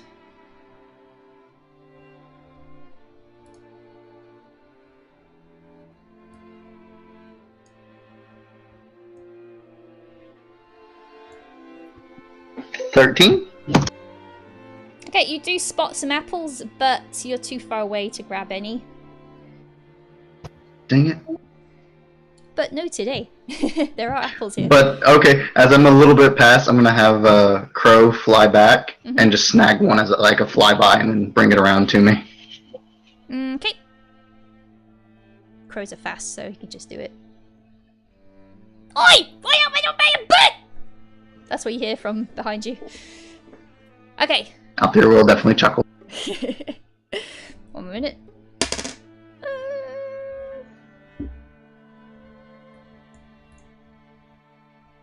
You hear a child's laugh in your head. That's funny, Uncle.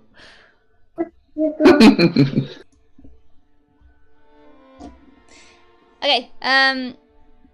You actually were surprised, but you're now being led towards a well-guarded wall near the south side of this inner keep. And beyond the wall, you can see the tops of a well-tiled roof with like a flag flying with the same griffin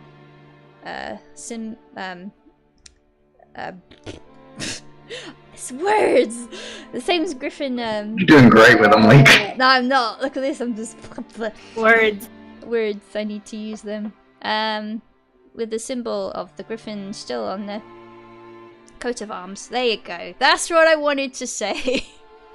I found my word. Coat of arms being flown. And you're going to surmise that this is basically the family coat of arms in the area from the lordship. And yeah, he leads you inside there. 2 guards let you stand aside as you pass. And you're wondering what's in store from a jailhouse to a manor, essentially. Chiyu is not going inside. Chiyu is going to remain in the air. Out there's Indianapolis. I'm sorry, she's just no. When did you take off? I missed that. Oh, as soon as they were able to hit sunlight, she hit the air. Okay. You're gonna have to. Let me think, because he wouldn't have let you just fly off. Let me think. You're gonna have to use stealth, because some of there are always like longbowmen on the wall. Okay.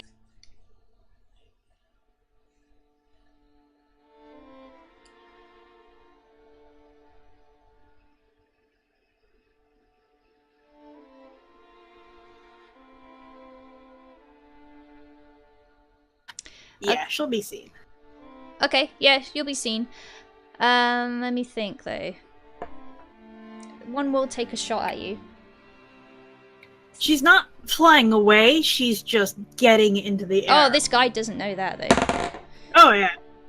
And he hits you again. Sorry, the same place, the wing. Okay. Dahl at this point kind of like going, what on earth? And then he kind of shouts at the longbowman, saying, no! This thing was with... I'm so sorry, what's your name, love? Chiyu is pissed at this point. She's tearing the arrow out of her wing, and she's... Look, I'm terribly sorry, please. You understand? You're under investigation. You can't just fly away. Oh, I do apologise, I really do. And you can tell from his expression he is genuinely sorry about this. And he kind of calls to the guys at the wall again. Please, no, don't shoot. I guess guests. Don't shoot the guests. General rule here. Thank you. Double thumbs up. Great. And Finger guns. yeah.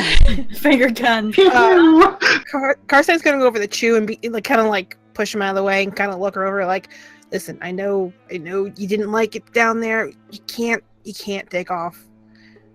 No, They're I'm all really trigger-happy. sorry. Look, we just had a battle. Everyone is really trigger happy right now, and look, you're still under investigation technically. It doesn't look good. Tess kind of like just grabs Chew, stands her to her feet. Stop messing around. And kind of just walks off. Chiyu's just panting and pissed and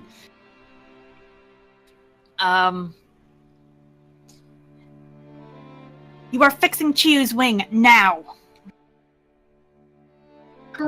Chiyu will hear a soothing lullaby, like, in her head. Not to, like, I guess lullaby is the wrong word, but a soothing, like, melody in her head. Mm-hmm. Not to put her to sleep, but to, like, calm her down.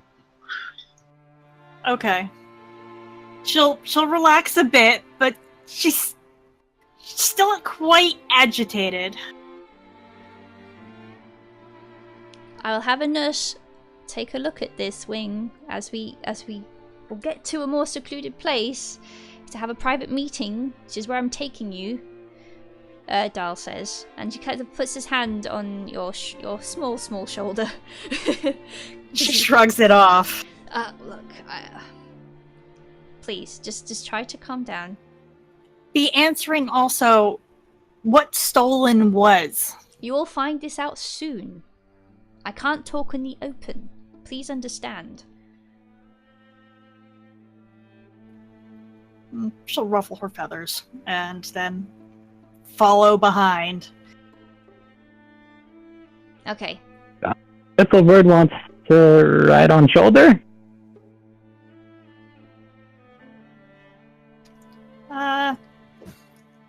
She will kind of tilt her head and look at it and then She'll give a slight nod. Z takes a knee so she can hop up. Okay. Thanking you, Chiu is. Mm. She'll preen his hair. Now, as you walk, She's still hearing the melody in her head. Ah. Now, as you're walking along, obviously, this is quite a sight to see. A giant man, already quite giant, and then a spurred person on the shoulders. And this isn't. You see, looking around, you don't really see much diversity in this basically city. So this is like not. This has gotten everyone's attention as you walk past, and people stop in the street and stare, and children are laughing and just pointing. And eventually you do go into the manor that Dahl is leading you to.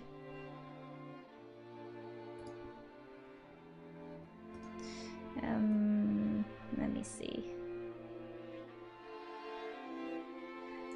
Ah, yes. Perfect.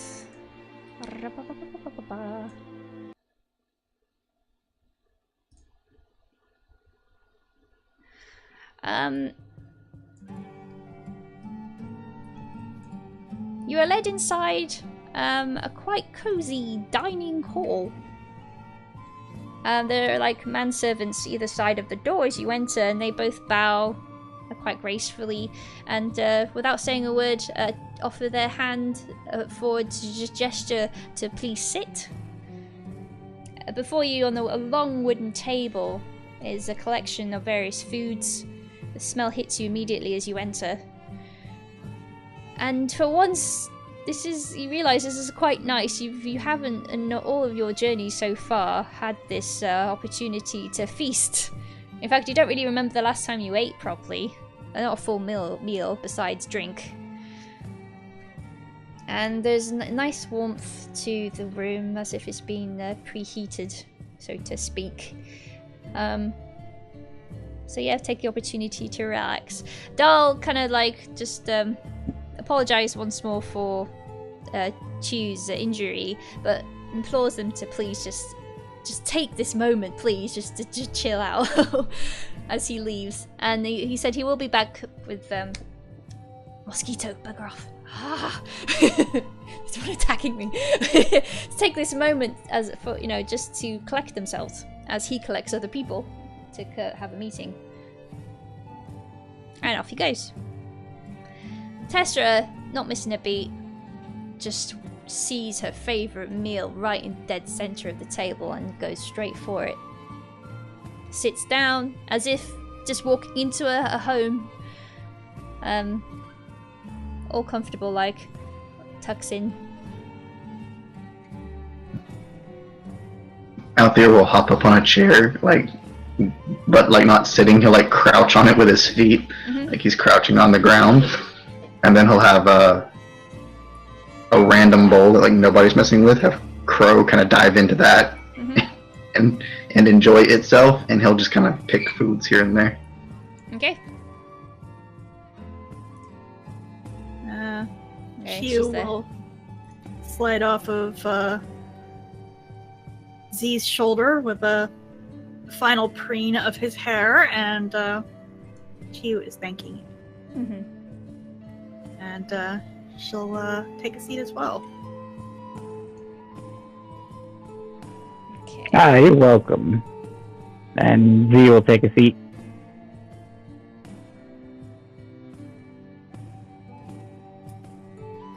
Is there meat at this table? Sorry. Yes, Go ahead. there's various collections of vegetables and roasted meats, salted meats, smoked meats. Also, some things basically mashed and stewed things. There's a couple of pies. Don't know what's inside them yet, but they smell pretty good. Fruits, berries, roots, you name it. There is a few jugs in the center as well of what looks like wine.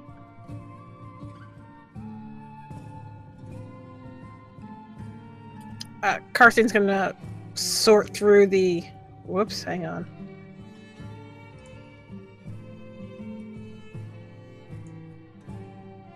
Z goes for meats and breads. Okay. Sorry, something exploded. She's gonna like sort through the jugs to find what may be the most potent alcohol.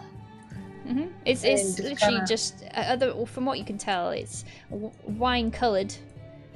If you know wine very well, you'll notice that it's actually a port. Mom, oh no, she wouldn't know that. She wouldn't know that her mom owns a tavern. But she would be familiar with alcohol. So Okay. yeah, she just pours a little bit and sniffs it, and a little sip because she's wary, and just kind of looks over the table, trying to find what may be the most portable food that she can both shove in her face all at once, and then like maybe stick a couple extra in her pocket. Okay.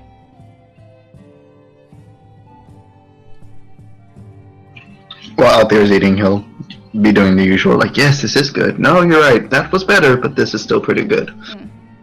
From the back, there's like a excuse me. Haha. Ho ho. Alright, from the back of the room, there's a little small like door opens. You can tell this sort of door is where all the servants come in. There's like a bard shuffles in with his lute. Kind of like bows nervously, takes a stool, and starts strumming some music.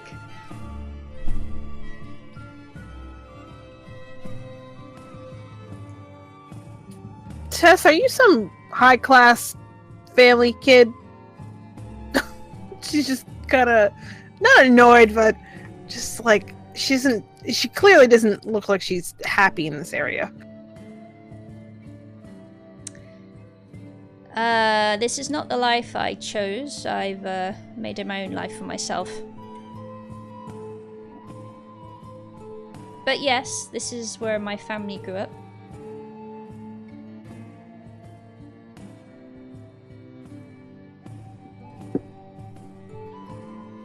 If you must know.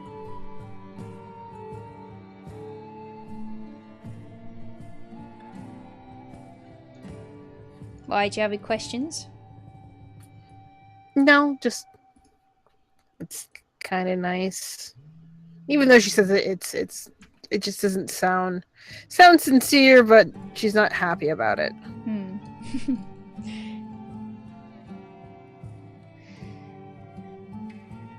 It's I wasn't planning to return this soon. So it's a bit curious that we're all here now. And I wonder who they're fighting as well. I didn't see any banners. Mostly goblins and goblinoids. Well, yes, that's the thing. That's the weird thing about it. They don't usually band together like this and attack us in force. Well, not here. Maybe folks across the mountains. But not here.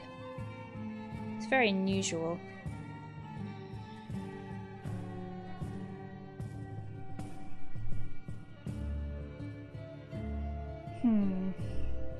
She just takes a slow bite from what you see, she's just munching on some kind of baked goods.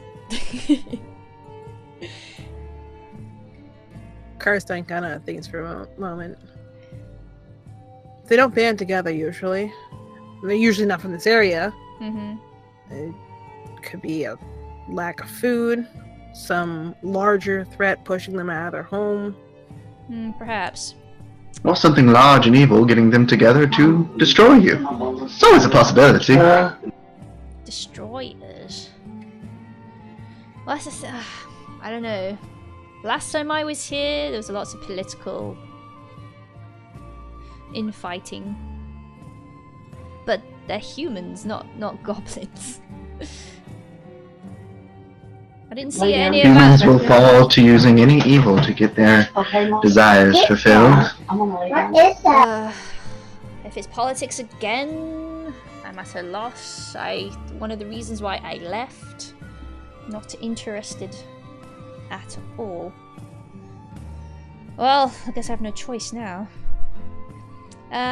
Soon after, you hear the door up the top where you all came in unlock, and people shuffling in. There's a lord and a lady, which I actually placed on the map now. I didn't mean to. Oops. But here they are anyway. Ta-da! There's a lord and there's a lady. Goes to her seat at the bottom of the table. Lord's at the top. He's not standing on the table. There's just no chairs. They shuffle in quietly. Just look around a bit, raising their noses, turning them up a bit. Especially the lady of the manor. Looking up you up and down, judgmental eye. Not saying anything, taking polite sips of a drink that a servant has hurriedly poured her. When she looks at Althea, he'll look back and just cock his head and smile. Ew. Oh my. Just drinking. And while keeping eye contact, we'll just grab something like a piece of meat and just tear into it. Oh, this creepy. Dear Lord. Oh my god, awesome. Chiu is going to kind of lean towards Tess and whisper, odd it is being that for the criminals such as we are accused of being, that they allow us to feast with this lord and lady. And then you hear a familiar voice, which is Dahl, going, right, settled in okay? And they make their appearance. Come on, thank you. So yeah, you see all the same folks that rounded you up initially take their stand behind the Lord.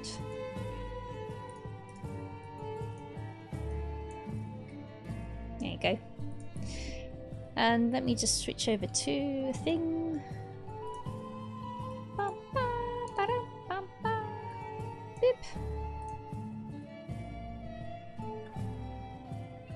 If it loads, there you go. There you go.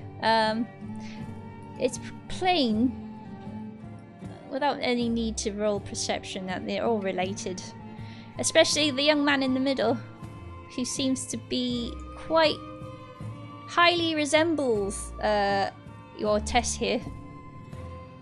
And he's the man that was trying to reason with her earlier as well. And then you notice this, that actually there's a painting on the wall just above, which is this painting, above where they're standing. As if they do this often, eh? But yeah, this painting is a nice oil painting. You can see the rich brush strokes of a highly skilled artist, painting the depictions of the family, and you see Tess there in the portrait, in the family portrait.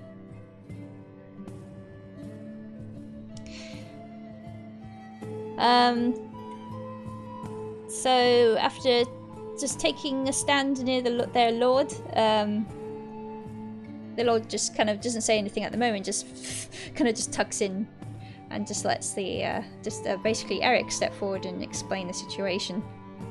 I said his name, I shouldn't have. But anyway, there you go. So let's change back.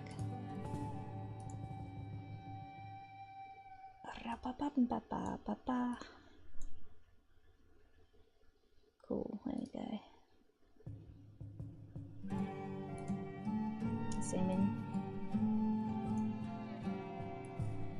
So Tessera puts down a baked goods and motions to one of her brothers to speak up.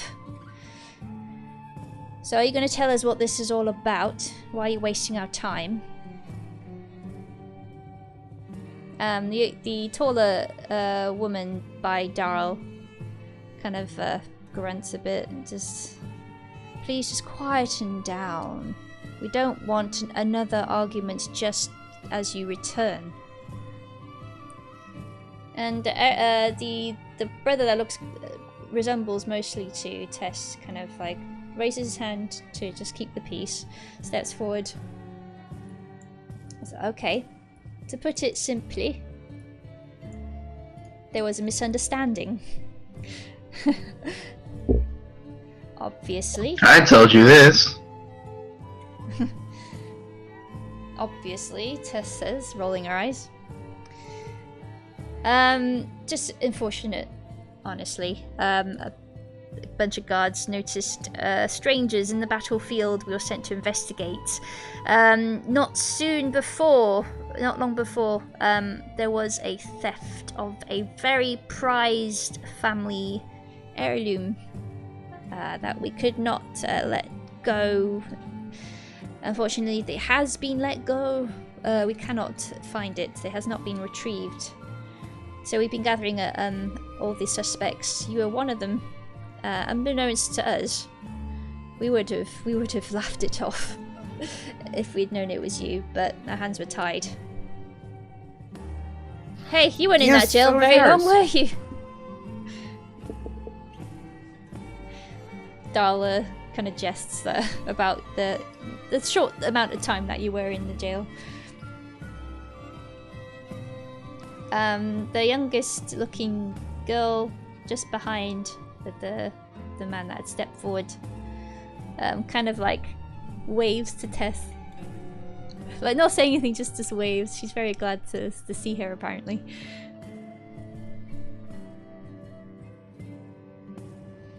But let me explain further. The prized family heirloom was taken, unfortunately. You understand the serious nature of this theft, Tess. And you all see Tessa nodding knowingly. There's no surprise on her face besides, well, she doesn't really give away her feelings on this matter. And then there's a voice behind Tess, this chap that suddenly appears. But don't worry, he says in like in a really weaselly voice. Everything will turn out just fine, I'm sure. I have sent my best men out to investigate the situation. Just leave it up to me. Don't worry your little heads.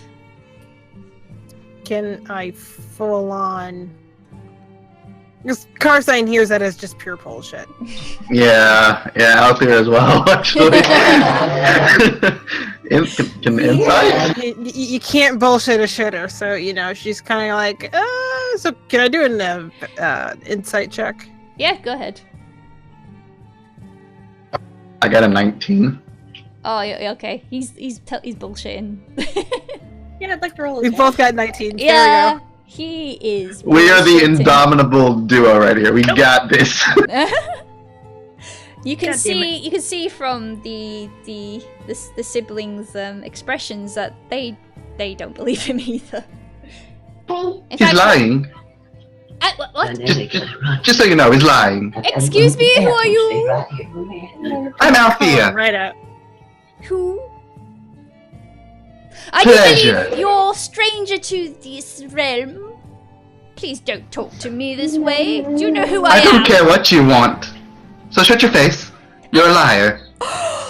Absolute terrible manners. Why do you let these And the moment he ruffians- starts talking again, my bird's gonna start cawing at him. Oh! Please, could you please? Is this supposed to be a serious situation? A meeting? Well, then get out of here. No! Bye. No! Goodbye. No! Good. Go. No, I don't Talking want to. over the whole mess, Right. going to the siblings, Carsign's gonna go, well, I don't doubt that your fine fellow over there actually has his best men on it. What was stolen, and if it means we can help out, maybe get something out of it, maybe help you find it. And she's gonna, the whole time she's been mimicking the accent and, you know, and she's gonna be like sipping at the wine. There's like the Lord that is kind of like just seems to be oblivious to this whole conversation. Suddenly places his goblet on the table, slams it down. Right, that's quite enough, thank you. I'll have none of this squabbling. Now, please, Eric, and he points to the person that stepped forward. Finally, that's his name. I gave it away before, but oh well. Eric, please, just explain the situation. Eric kind of bows and says, I just did, my lord. But I will continue. Oh yes, very good. I don't know what you said, but yes. And he kind of just begins drinking again. And you see the lady from the end of the table kind of roll her eyes, just like kind of put one hand underneath one elbow, just like lean back in a chair, the disgusted face. The girl that is behind Eric kind of giggles, and that's that. And Eric continues. Yes, to answer your question, I will have to ask you first to promise that this information does not leave this room. I will have you swear on this. As long as you don't have me kissing a ring or signing a contract, yes. And she kind of makes a get on with it motion. Of course not, of course. Now, you do realize that the only reason why you are all here is because of my dear sister, my twin. And he motions to Tessera. Now, because or spite of your company with her, you are all to aid in the investigation. Now, to lay some history background for you all so you understand the severity, this family heirloom belongs to our family house. It's basically, to put it in layman's terms, what has granted us our lordship over this city and this land. Without it, other people could lay claim to the chair of this manor, which would not be good. And he kind of chuckles. He's trying to keep his speech quite simple. Karstein arches a brow. So, if anybody got a hold of it and didn't turn it over, you're saying you're in a lot of trouble. Well, it could prove quite a bit of trouble, yes, down the line. As you can see, our lord is not of a sprightly age. His youth is waning. I do apologize. Eh? And he kind of cups his hand around his ear, the lord.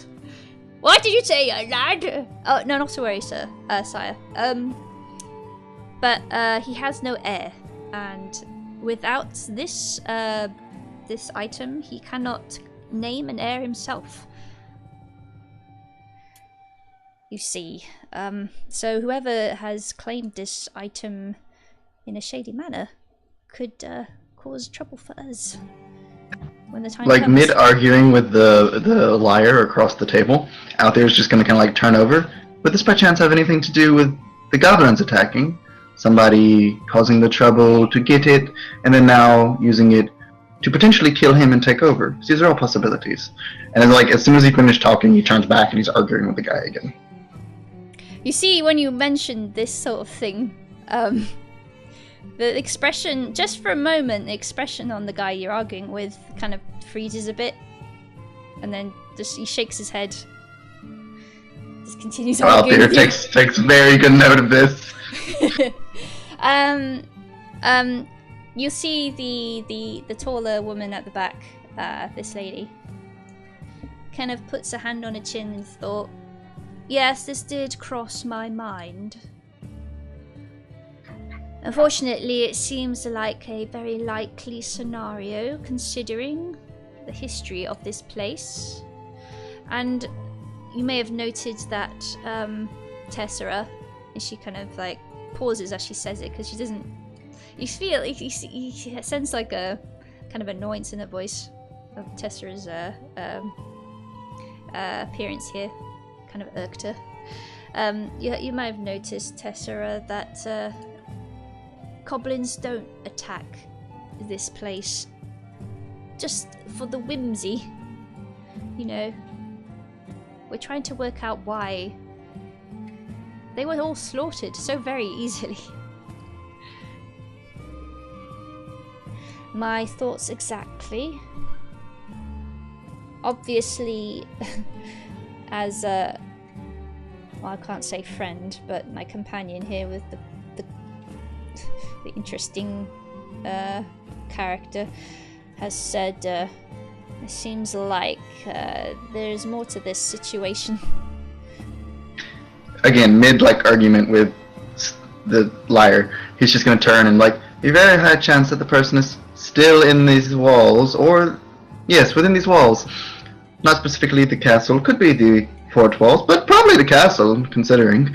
But they're still here. If you lock it all down and you just keep an inflow of information from getting out, you have a chance of catching your thief very quickly and very easily. Can you roll insight, please?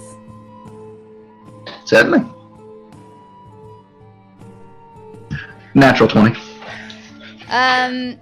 You once again notice that the man that was arguing with you kind of freeze, kind of open his mouth, kind of shuffle, step back a bit, and he realized that he appears to want to leave quite quickly.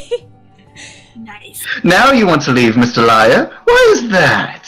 What? No, I don't know. You took a step back. No. Yes, so yes. No, please no.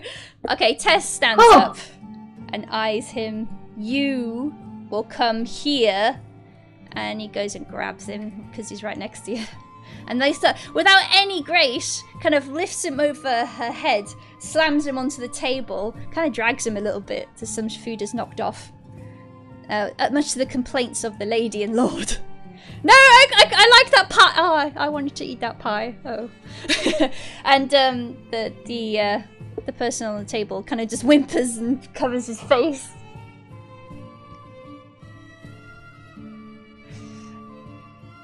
And the Lord stands up going, what are you doing to Ubelbem? Ubelbem is my greatest advisor. He's also a liar. What? Eh? And he cups his hand over his ear again. And he's out there's gonna put his hands up to his mouth. He's also a liar. He's holding a flyer? I don't know what you're trying to say. Yes, that too. Where's your mink? Where's your mink? Oh my. Where's his flyer? Over there. Okay. He dropped it. Immediately, the rest of the siblings circle where basically, beep. Actually, no, I can put them here. Circle this chap, and Dal also basically grabs him. So now you got Tess holding him down with one shoulder, Dal holding him with the other, and Eric. Make a wish. Eric draws his sword. Make a wish. Well, yeah, you grab one leg, the other person grabs the other leg, and then you pull and make a wish. Oh my gosh. You're scary. Hear this suggestion and Ubem is going, oh no, it wasn't my fault. It wasn't my fault. Would you like to tell the truth now, Mr. Liar? I can't. You'll kill me. I might kill you anyways, but that's beside the point. Oh, okay, Eric kind of just points his sword at his throat. The lord and lady, or the lady, sort of dashed off from the table at the ruckus and disappears out the room. Absolutely disgusted by the display, the barbarians. And the lord is going, what's going on? Why did the pie have to be ruined? Is there another pie on the table somewhere? Yeah, I was just about to ask. There probably is, yes. I'll go find one that looks similar and kind of. In one hand, I've got my glass, and the other hand, I just kind of deliver the pie to him and give him a small bow. Oh, delightful. She will be doing the same. Oh, delightful. Lovely. I'll remember to give you a raise. Kind of just He has no clue who you are. Just assumes Getting you're a paid servant. we are, she asks Scar's Yes, yes. It's actually, no, here's a tip. And he kind of takes a gold coin out of the pocket, gives it to Karstine. She does not refuse that. That quickly just, thank you, my lord. And she gives a nice bow to it. Okay. Let me just get my notes 1 second.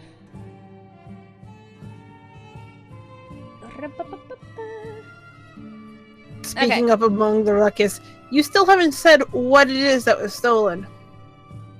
Oh, right, well. To answer that, we'll take you to the vault, Eric says. It's the clearest way to explain. And this weasel is coming with us. Tessera says, I'll handle this.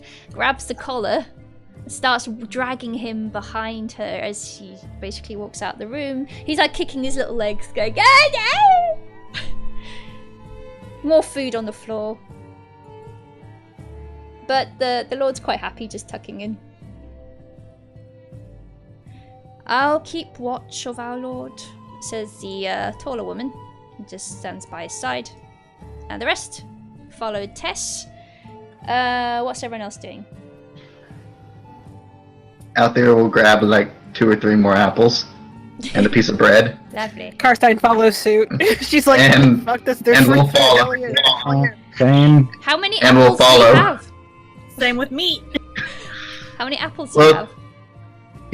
He grabs like and starts stuffing his pocket, so he probably gets like 2 in each pocket. Then he has like 2 in one hand, and then he has 2 pieces of bread in the other hand. Okay, question. Did you eat all the apples from last time? Yes. Okay. I had to check. Oh, that would have been nasty as hell. I had to check. Althea really likes apples. Ah. Karstine grabs like 2 and grabs like a dinner roll or something and just munches on that. Mm-hmm. She is stuffing 2 steaks in her beak, Mhm. and 1 in her pocket, and she's going to hold another as she follows along behind. Sweet. All right.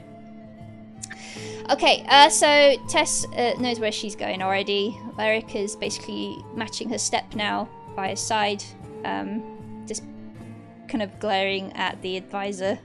Not very advisable. He needs his own advice right now. And the younger sister and Darrell follows, leaving the taller one to stand by. Okay.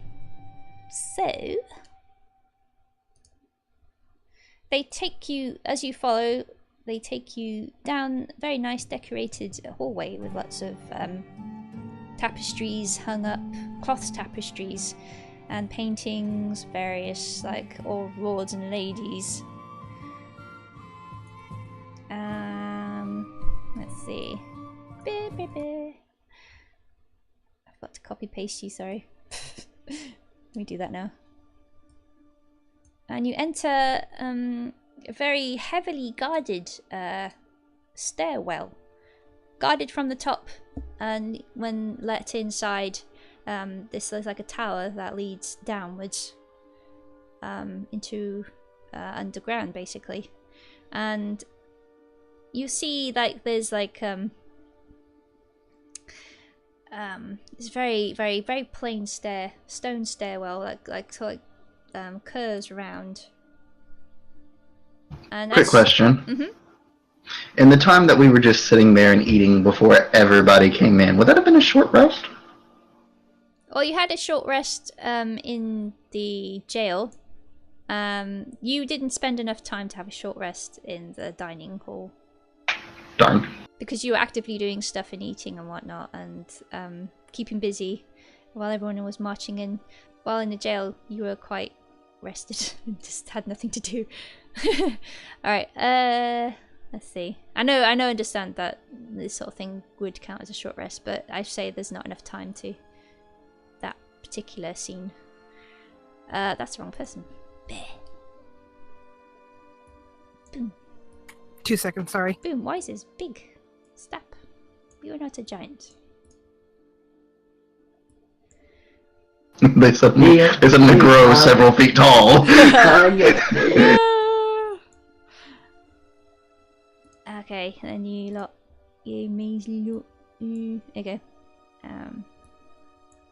Not there. Huh. Hey. He. Ha. Okay.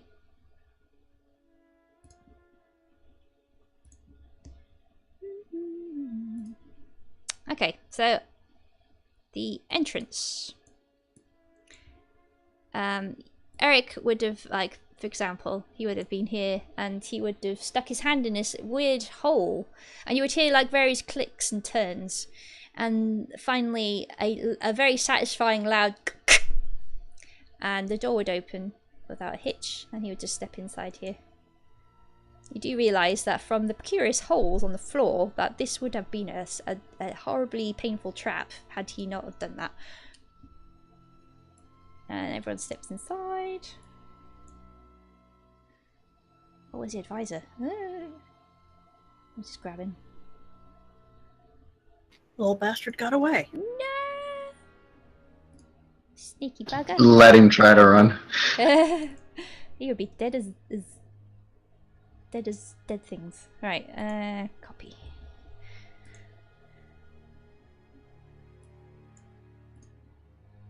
Okay. Back. Sorry. It's alright. Welcome back. There he is. Don't do it again. Okay, so you spread out in the room. The Eric and Tess just basically collectively like throw him to the floor. He's like scrambling pathetically. And Tess takes a seat here at this little table. Alma like immediately goes to his side and kind of nudges her and kind of waves again, giggles. Like, oh my goodness! Look, please believe me. It was under coercion. Coercion, even. Oh, one of those words. I didn't mean to do it. I don't really care. I just want to know where it is. So Eric motions to. Ooh, ignore that blood. Oh my. Yeah, he motions to this like pedestal in the background. There's like lovely water fountain at the edges there. And in the middle of the pedestal is an empty space where you would guess where this item was.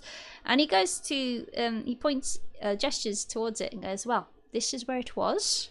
Now let me explain. This sword, it was a sword. Very particular design. Thus it's why it was coveted by many people. To describe to describe the sword, it's a two-pronged blade that sticks out of the hilt and the pommel, decorated with rubies down the hilt. Named Der Lebenstieb. Try saying that 10 times fast.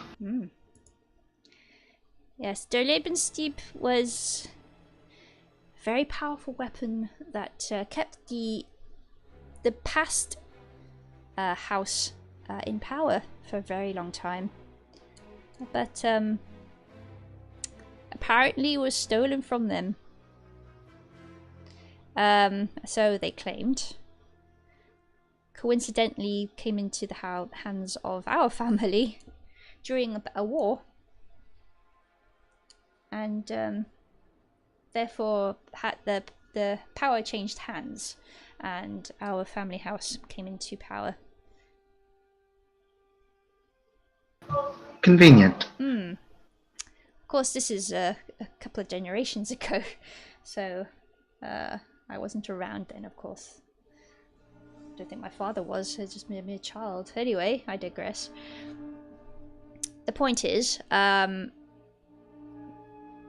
obviously all suspicions fall onto that family. They've come into hard times recently. Some say they're actually begging now. Quite embarrassing, really. But there's also rumours that they've been basically conniving with and bartering with foreigners, namely of the lesser good folks, such as, coincidentally once again, goblins. Some say orcs. Oh dear. Quite convenient, Tessera mumbles. So, amidst the battle with goblins and hobgoblins, our prized heirloom goes missing. Quite coincidental, don't you think, Uberhebem? He's just crying at this point on the floor. No, please! Oh no! I was forced to! I was forced to! You would kill me! Oh, you most certainly will now. You might as well kill me now! No, no, wait, no! I regret saying that immediately. Don't kill me. I actually missed what he said because of background noise. He was just sniveling and sobbing. He basically said he can't tell somebody would kill him. You know, he might as well kill him now. And he's like, no. Okay! No, no, no! I regret everything! I regret everything! If you regret everything, you'll tell the truth now. And you won't die as painfully. Tess has already drawn her weapon and is basically raising it and walking slowly towards him. Oh my goodness! Oh dear, Eric says, noticing this play. I guess I can't stop my sister from decapitating you. You know, she has particular skill. Can wield a great axe with one arm. Quite famed in these parts, actually. I don't think I can save you from this distance. I'm too far away. Oh dear. It seems quite practiced. I'm gonna use my ability to speak into his mind and just make like what sounds like I'm gonna be speaking in abyssal in his mind, just dark like incantations, just to freak him out even more, while making eye contact and an evil like maniacal grin. Just. You don't understand. My nephew is insane. Your nephew? Please elaborate. Dal kind of like moves this way. Like also draws his two swords and starts like twirling it around. Oh dear, I've got a funny itch in my elbows. I might accidentally slice something if I'm not too careful. And Tessera is now just above him. Axe raised with both hands. Oh, no, oh my goodness, no, please. My nephew. Okay, I've been deceiving you. And everyone collectively thinks, no shit, mate. I've been deceiving you since my time here. I have deceived you all. I know it may be such a surprise, this trusted advisor, but I have to confess now, my guilt is too great. He takes a deep breath. Okay, and he kind of explains. Let me think. Oh yes, you were correct. This item was in the hands of their rightful owners. Initially. House of Wealth, you see. House of Wealth. This manor's seat belongs to them. I do realize saying this puts me in dire danger right now, with many blades pointed at me, but I have to say. So, my nephew swore he would take back the seat. He made me, infiltrate the manor as an advisor. He was very persuasive. And he kind of like rolls up his sleeve to show horrid scarring on his arm. It looks like burns. Maybe from fire, maybe from something else, but they're quite deep scarring.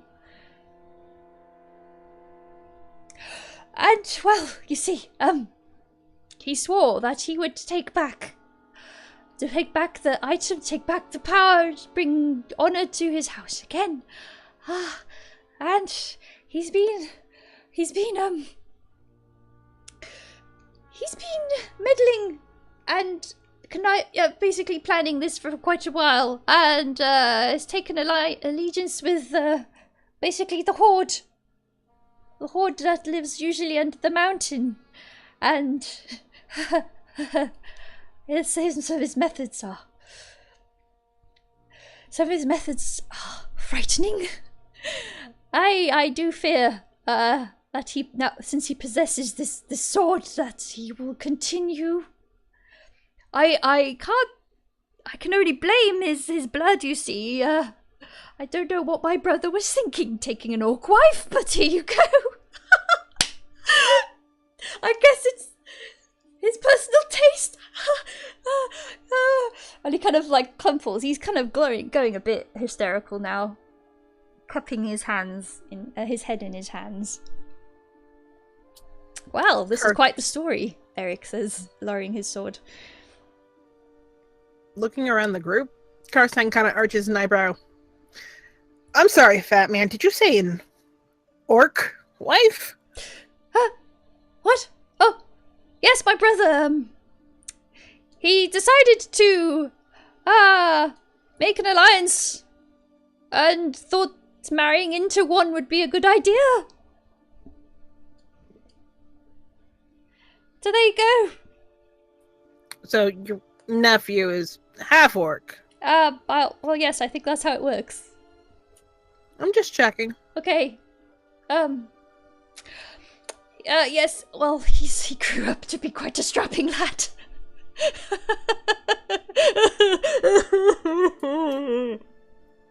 Are you upset that he married an orc, or are you upset that he didn't marry another human? I'm upset I might die. To be honest. Karstein kind of takes a step forward. He didn't answer the question. Oh no, I mean, our house elf is he's not doing so good, so we kind of just accepted basically anyone. just basically help us out. I don't know what they were thinking. I just went along with it. I just doesn't really put us in good basically, but we were judged a lot, and it didn't really help us out in the end, but we grew desperate. She's just still got her cup in her hand. Takes a sip. He's still got drinking. Good. She's like, not my family drama, fuck this. So where is all of this happening? Just point us in the right direction so we don't have to take out your tongue. Look, my nephew is going to attack at dawn with a great force. He has the sword now. That was his plan. So I was going to escape in the night, and yes, that was that. Now I can't.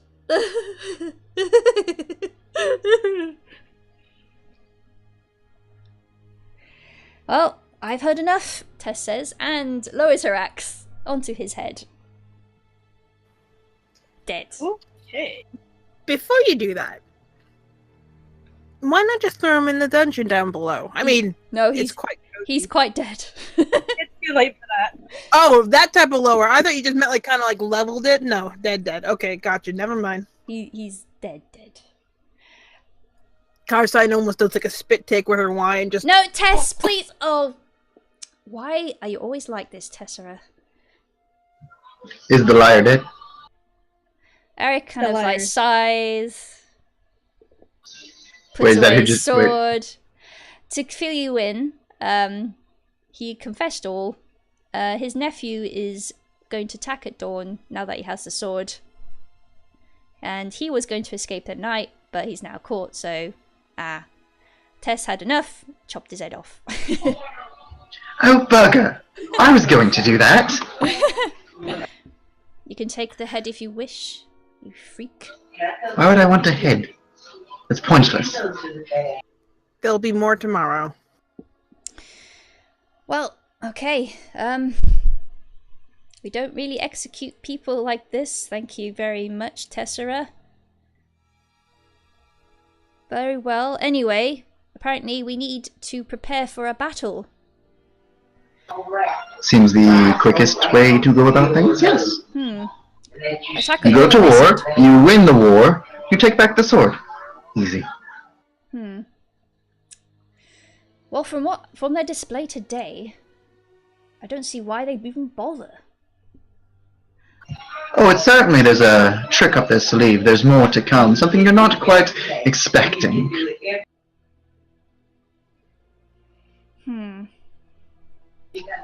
They do have the sword, right? They have a trick up their sleeve. They would not attack unless they were certain they could win, even despite today. They seemed quite desperate. Oh, let's think about it.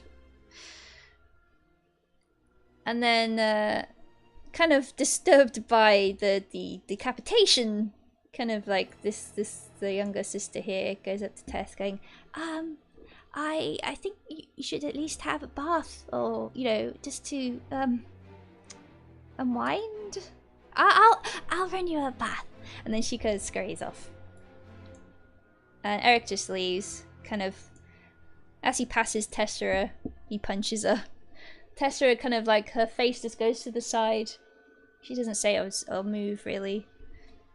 And ignores him as he continues to walk on. Dal kind of just taps her on the shoulder going, well, it's as if you never left. And walks off. And there's a corpse on the floor. It kind of hinted that it's Tessa's job to just clean it up. I would like to take a moment to try to rifle through the body. Okay. You find just gold coins. Let's see, where else? You find where's the notes? You find, funnily enough, a map of the castle. Basically seems like that's how he found the vault, and in those you see instructions on it as well, how to open it safely.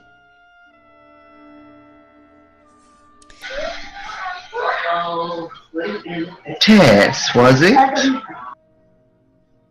She just stares at you.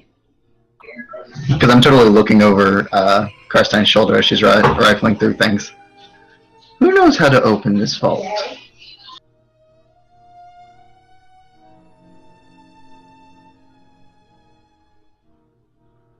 I wouldn't tell you if I knew. Well, you might reconsider, because somebody told him how to.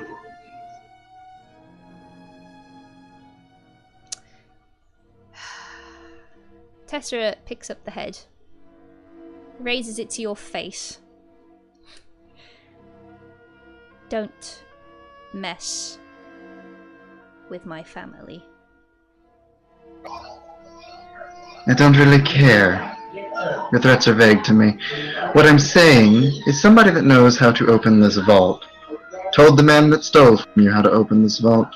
I mean, somebody betrayed you. Now, if this man knew how to open this vault already, well then, there's no issue. But I hate to point out the obvious if that's not the case. Don't be a fool. Tess just stares at you. Drops the head.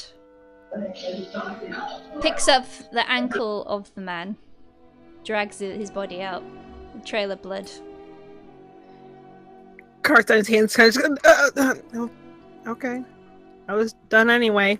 And takes the map, folds it up, and puts it inside her book. As Tess is walking away, Alfie will make sure it's audible for her to hear. But then again, what do I care if everything burns? It's your home, not mine.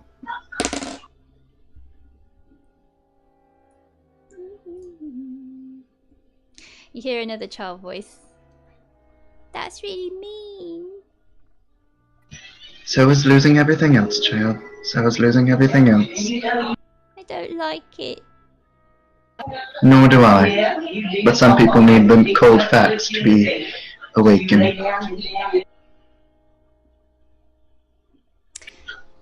Okay. It'll hopefully all be better. Hopefully. Alright, let's see. So as Tessa's walking out, just you see them. Is it Dal? There you go. They've disappeared. Beep, beep.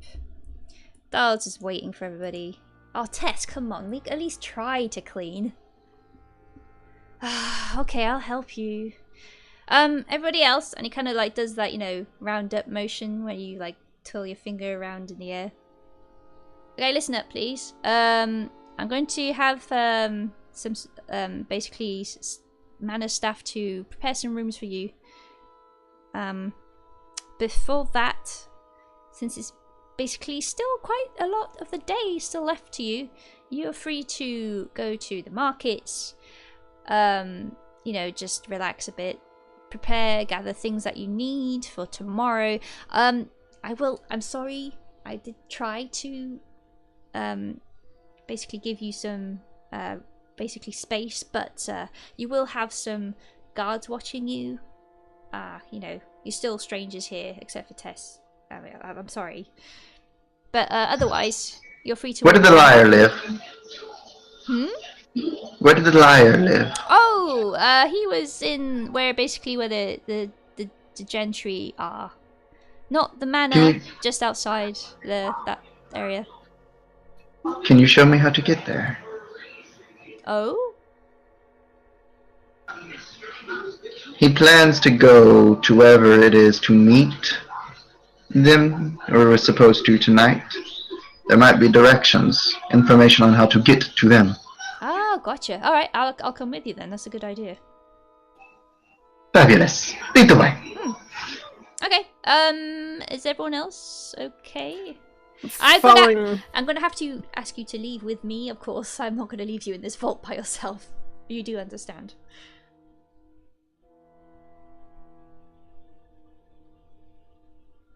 She was glaring. She was wanting to stretch her wings, but you people are having a bad habit of shooting Chiu. Let me think. Okay, I will send word around the castle wall to the longbowmen not to shoot you. I'll do that. I'll do that now. Just give me an hour. After an hour, he'll be safe. Chiu is thanking you. Chiu is also wondering if there is a cleric who can be tending to Chiu's wounds. Oh, yes. Similar area where we are going now. Very well. Thanking you. You are welcome.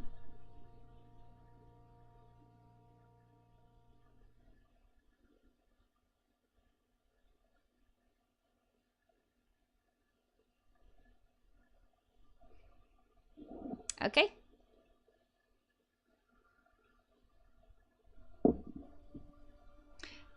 I just like how Z's like, no, fuck this, I'm getting food. Yeah. And they just walked out. He's gone. Back to the dining hall. Like- Yeah. Is all the bullshit over? Awesome. I'm eating some more. Cool. All right. What you doing, Karstine? Falling out there because that's some investigative shit, and she wants to see that. Cool. All right. All right. This is a good time to take a break then. Sounds okay here. Yeah. Cool. Sounds Right. good. Let's take a break. It feels so good to play healthier again. Yay! I'm really glad.